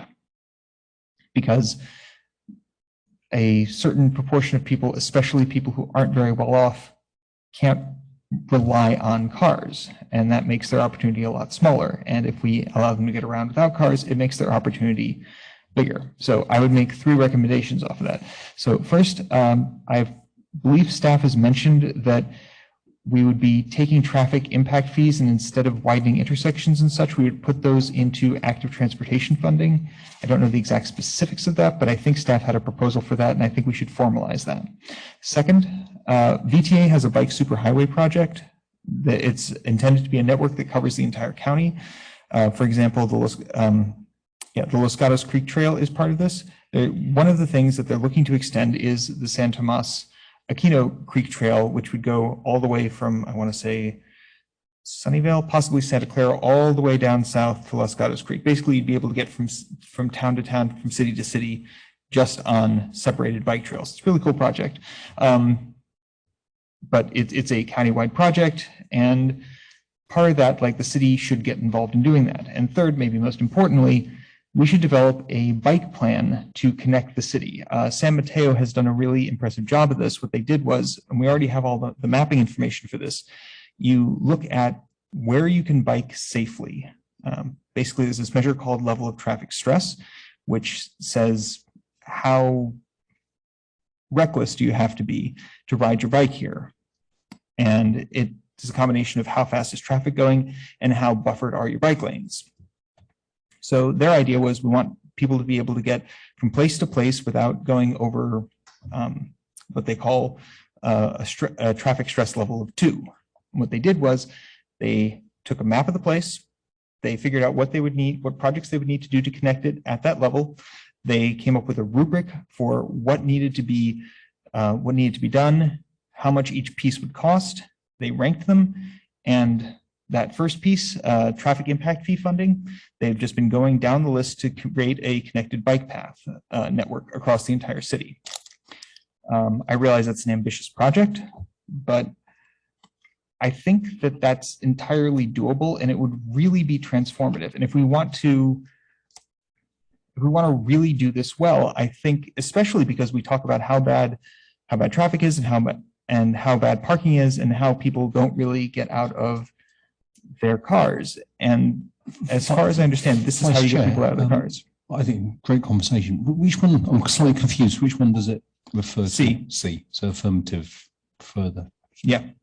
To emphasize also, I had a call with the our HCD reviewer asking if this would fit into our housing element. He was very emphatic that yes, this is something that you could do in a housing element. Thank you. Okay. I can answer questions about any of that or clarify anything. I realize that was a lot. No, thank you. We can continue this discussion after my comments maybe. Yeah, I loved your comments about transport, right? Completely get it. I think VTA highway, if that's linked to 3, I would certainly back everything that the vice chair has. Walking back on the vice chairs and some of the commissioners' comments there, I would say I'm probably a bit less inclined to agree with the vice chair's view on some of these by right things. You know, we're representing the whole community here. And, you know, I think there's a balance to be had rather than just letting everything to be a free fall on development. Although it's well intentioned, you know, I know there's parts of the community which have concerns about that, and we're type of here to represent that as well. So I think balance is important. To some of the things on the homelessness one, picking up on Commissioner Kamkar's comments there, maybe building on those a bit. The specialist, I think is a good idea. I think it's clear it would be, you know, having clarity on what that role is, what that budget is, what you're trying to achieve would be important. And, you know, working with the surrounding cities and, you know, Santa Clara, because it's like, you might be on the border of, I don't know, Saratoga or somewhere, right? And there's nothing in Campbell, but there might be something in Saratoga or vice versa, right? It gives you a bigger choice of options to help the homeless. And also picking up the comment that often you get homelessness attached to, you know, special needs or mental challenge, mental illnesses. So maybe combining that role with somebody who can help, you know, on the drug side, on the mental health side, because, you know, I do take the point that at the moment the police are the first responders on that, and that's not their primary role. So having somebody to supplement that and help them would be, I think, a really good thing. And it could be a role that could be expanded. I'll pick up on Commissioner Fields' comments about related to the affirmative fair housing and the establishment of another commission. I think a housing commission is good because you probably get greater diversity in there, but it is yet another commission. So having clarity in that role, powers, etc., would be good, and getting the council's support for doing that rather than it just becoming a talking shop. And maybe that's an opportunity to merge existing commissions. And I think there's a rent commission, is there? We have rent increase fact finding, rent mediation. Yeah, maybe it's an opportunity to combine a couple, 2 or 3 commissions together, right? Once a year, yeah. just cut down the list. But those are the two. Those are my comments. But the rest of it, I think, similar to other commissioners, load of good work done by the staff here, and I agree with the other suggestions. Can I clarify one thing? Please. So I definitely understand that, like, there's a balance to be had between by right and discretionary. I guess I'm not saying so much it should be by right everywhere. I think that if we're going to decide on these things, it should be done not on an individual project level. It should be done a little earlier. For example, saying group quarters are by right in these areas, say anywhere that you can have multifamily housing or something like that. And if you're done with your comments, can I ask that we do kind of a straw poll on the things that I brought up that weren't in the list? If you'd like, yeah. Okay, so I had specifically brought up 1, 2, 3, 6 things. So right. Can you do those concisely? And sure, yeah, I can. So the first one is declare a shelter crisis. Declare a shelter crisis. There's a state law which I mentioned. It makes the city eligible for more state funding and makes it a lot easier to produce temporary and permanent supportive housing. I realize that it may be in somewhat more detail, like you might need more detail than that to make a decision. But I would personally abstain because I don't understand it. That's fair. But I don't know, that's just me. I suppose we can. I still didn't hear what you said, Adam. What is that? Have the city declare a state of shelter crisis. A state of shelter crisis? Crisis. Oh, crisis. I'm sorry. That's okay. Yeah, as I say, it's been done in a number of cities. It's a state law thing, and it makes certain things easier to do and makes the city eligible for some grants. I guess my question on that is if we declare a shelter crisis and get state funds, what's our obligation? As I understand it, the obligation is that it becomes legal to provide sort of bare bones, like, have you seen those tiny homes that are very, very bare bones? It means that, like, those wouldn't normally be acceptable shelter, and it means that those are acceptable shelter for the duration of the housing crisis, or shelter crisis rather, for example. We can ask staff to look into it. So I also have a question. Would you accept a friendly amendment to say for the city to explore that rather than this is what? Yeah, absolutely. I realize that I'm bringing something kind of large and vague here. Like, honestly, I would just like staff to look into it. Yeah. Okay. That makes sense. If there's funding involved, because usually there's mandates without funding, but if funding is there, right now, yeah, our hands are not tied. Okay. So the second thing I would have is to make SRO, like, remove the requirement of a conditional use permit for an SRO. SROs currently all require conditional use permits. They're all discretionary uses. I would again say I'd need to understand it better before I could reliably say yay or nay. Okay. I'm the same way. It's like I gotta have more information. And you'll never think of single room occupancy projects in a while, because it doesn't seem like we have them around here, do we? They've mostly been outlawed. They used to be the primary form of affordable housing for like low-end housing for generally kind of young single by the women. wayside. So I've just lost track of that whole issue, but it definitely sounds like something worth exploring. Okay, and could I guess that we feel the same way about conditional use permits for group housing? Group housing? Group housing. So this isn't necessarily senior group housing. This is just any group housing? Right, like this would be free, like supportive housing for people with disabilities or things like that. Okay. We currently have, that also requires a conditional use permit.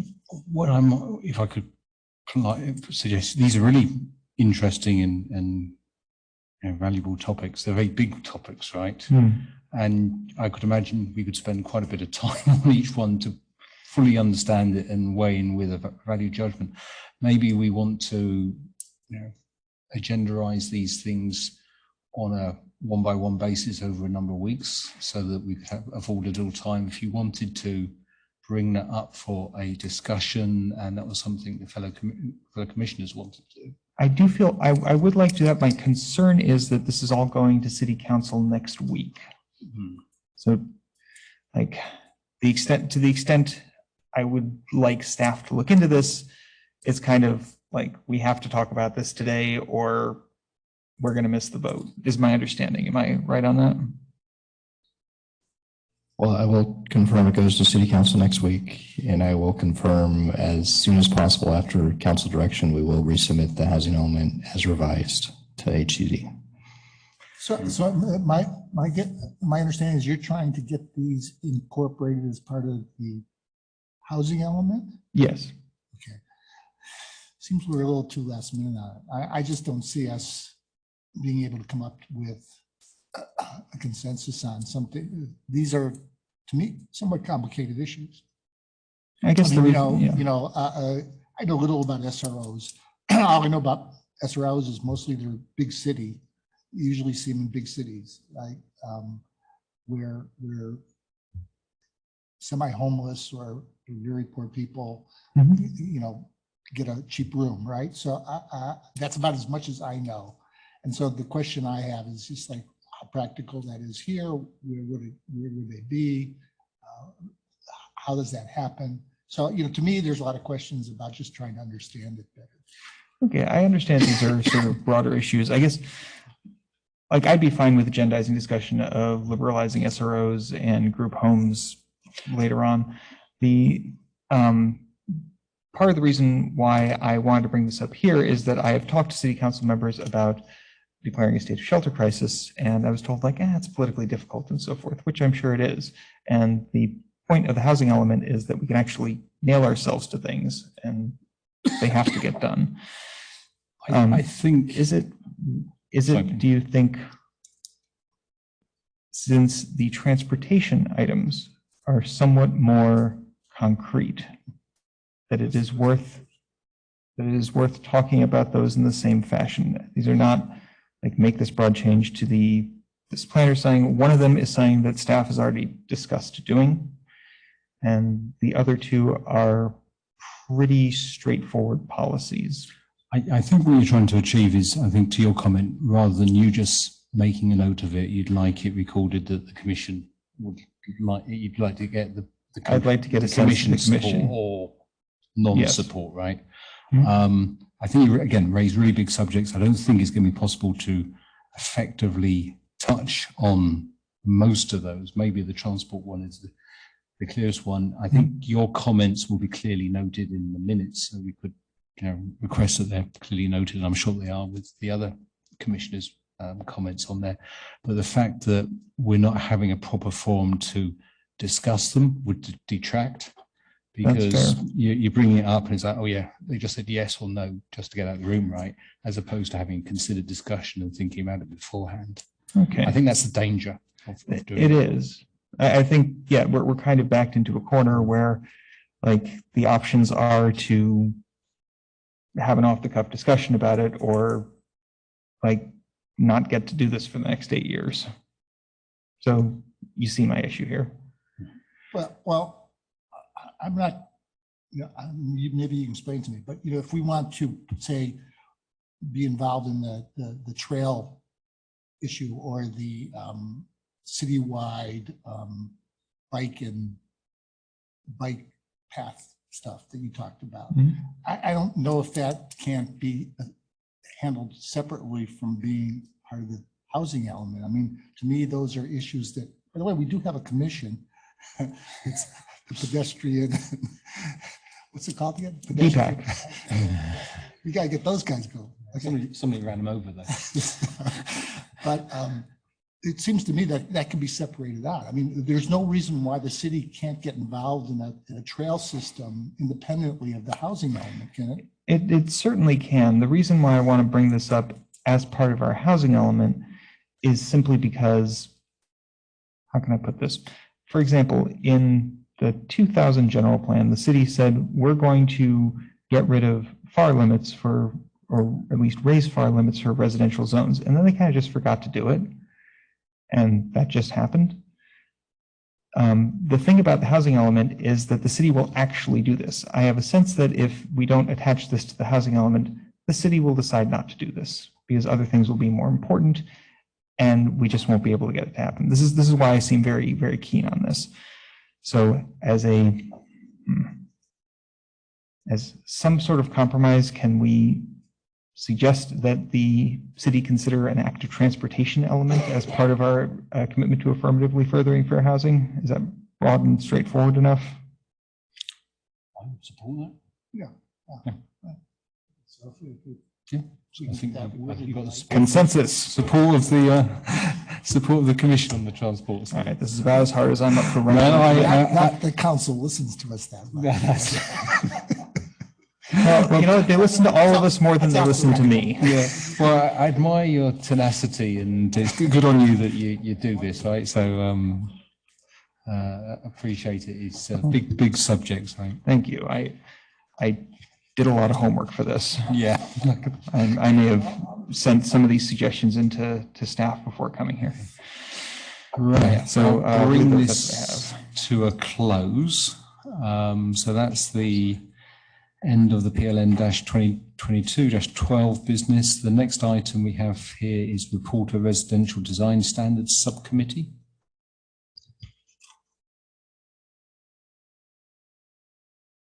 I don't think we have not met since the last one. We don't have anything to add. And then we have the report of the Community Development Director. Nothing additional. Happy Thanksgiving, and this will be before council next Tuesday. I don't have anything additional this evening. Okay, thank you. So at that point, I will adjourn So before we adjourn, you had suggested. I'd try it. Nice try, Jim. I'll be quick about this. You had suggested that we agendize discussion of some of these items later on. I did. Yeah. So now would be a great time to do that, right? Which one do you want to? I Well, guess we we've have sent- to take a vote on. Yeah. So we've sent. We've come to some kind of consensus about active transportation, but let's talk about a sense on a shelter crisis, on SROs, and on group housing. Could we consider having a study session on that? I mean, I would endorse, like, yeah, I would. you know, sometime Sure. within some reasonable, you know, not, I know you're busy, so it's like, whatever makes sense. Whatever gave you that impression. If we could just have a. I will offer, yeah, I mean, keep in mind every ask, of course, needs a staff support. So keep in mind, so the staff recommendation actually had the city looking at revising its SRO and group home standards. I wouldn't say how far we're going to go. As part of that, as we move down the work plan path, I mean, if you want to have a discussion on it earlier, that's fine, but do note in the staff recommendation was to put on the work plan between now and March, that's still only 4 months from now, to start work on those ordinance standards. So as we do develop those, I'm imagining, looking at the person who's working on it, in the January, February timeframe, we'd likely be coming back to you anyways with draft options on how we're going to modify the zoning ordinance in those areas we show, which again includes group homes and SROs. Oh, I mean, if that's already on the docket, then I don't have anything to add there. I would just like to comment that all these things that you talk about, if we had a housing commission, these would be on the agenda. Nice one. At which point? So there's still the matter of a shelter crisis. So I would like to agendize discussion on, for a study session on the prospect of recommending to the city council that they declare a shelter crisis for the city of Campbell. I would like to, given the amount of work which is very important, right? All this, the housing element and everything else that's got to go in. I would look to staff when they feel they could support that item. If there's actually any work that's needed by staff, maybe it's you talk to us, but I think it's important that we get the tasks that we have in the next absolutely 3 or so months out the way. I know staff is swamped, so if this is something that has to be punted until next spring. I'm sorry, one more time. If this is something that needs to be punted until next spring, I understand. That's what I would advise. Yeah, I'm not here to deliberate. I do have some exposure. When I worked for the county, they adopted a similar measure. I do know how it works. My initial observation is it might be a little more powerful tool than Campbell needs at this point, but at the right time, and I would honestly say that'd be after adoption of housing element, we can bring back that discussion. Okay, so this is not saying I would say we should agendize it for discussion way later. I should bring it up next March. I'd say, again, our hands are pretty full between now and adoption of housing element. Put post-March discussion, how we put it on the work plan, and when we bring it back would be a good time to discuss it. Okay, so I'll bring it up again in March. Yeah. Okay. Thank you. Okay, thank you. At which point I'll adjourn the regular planning commission meeting to December the 13th. Thank you all, and have a happy Thanksgiving, and hoping I see you all next Monday, I think it is.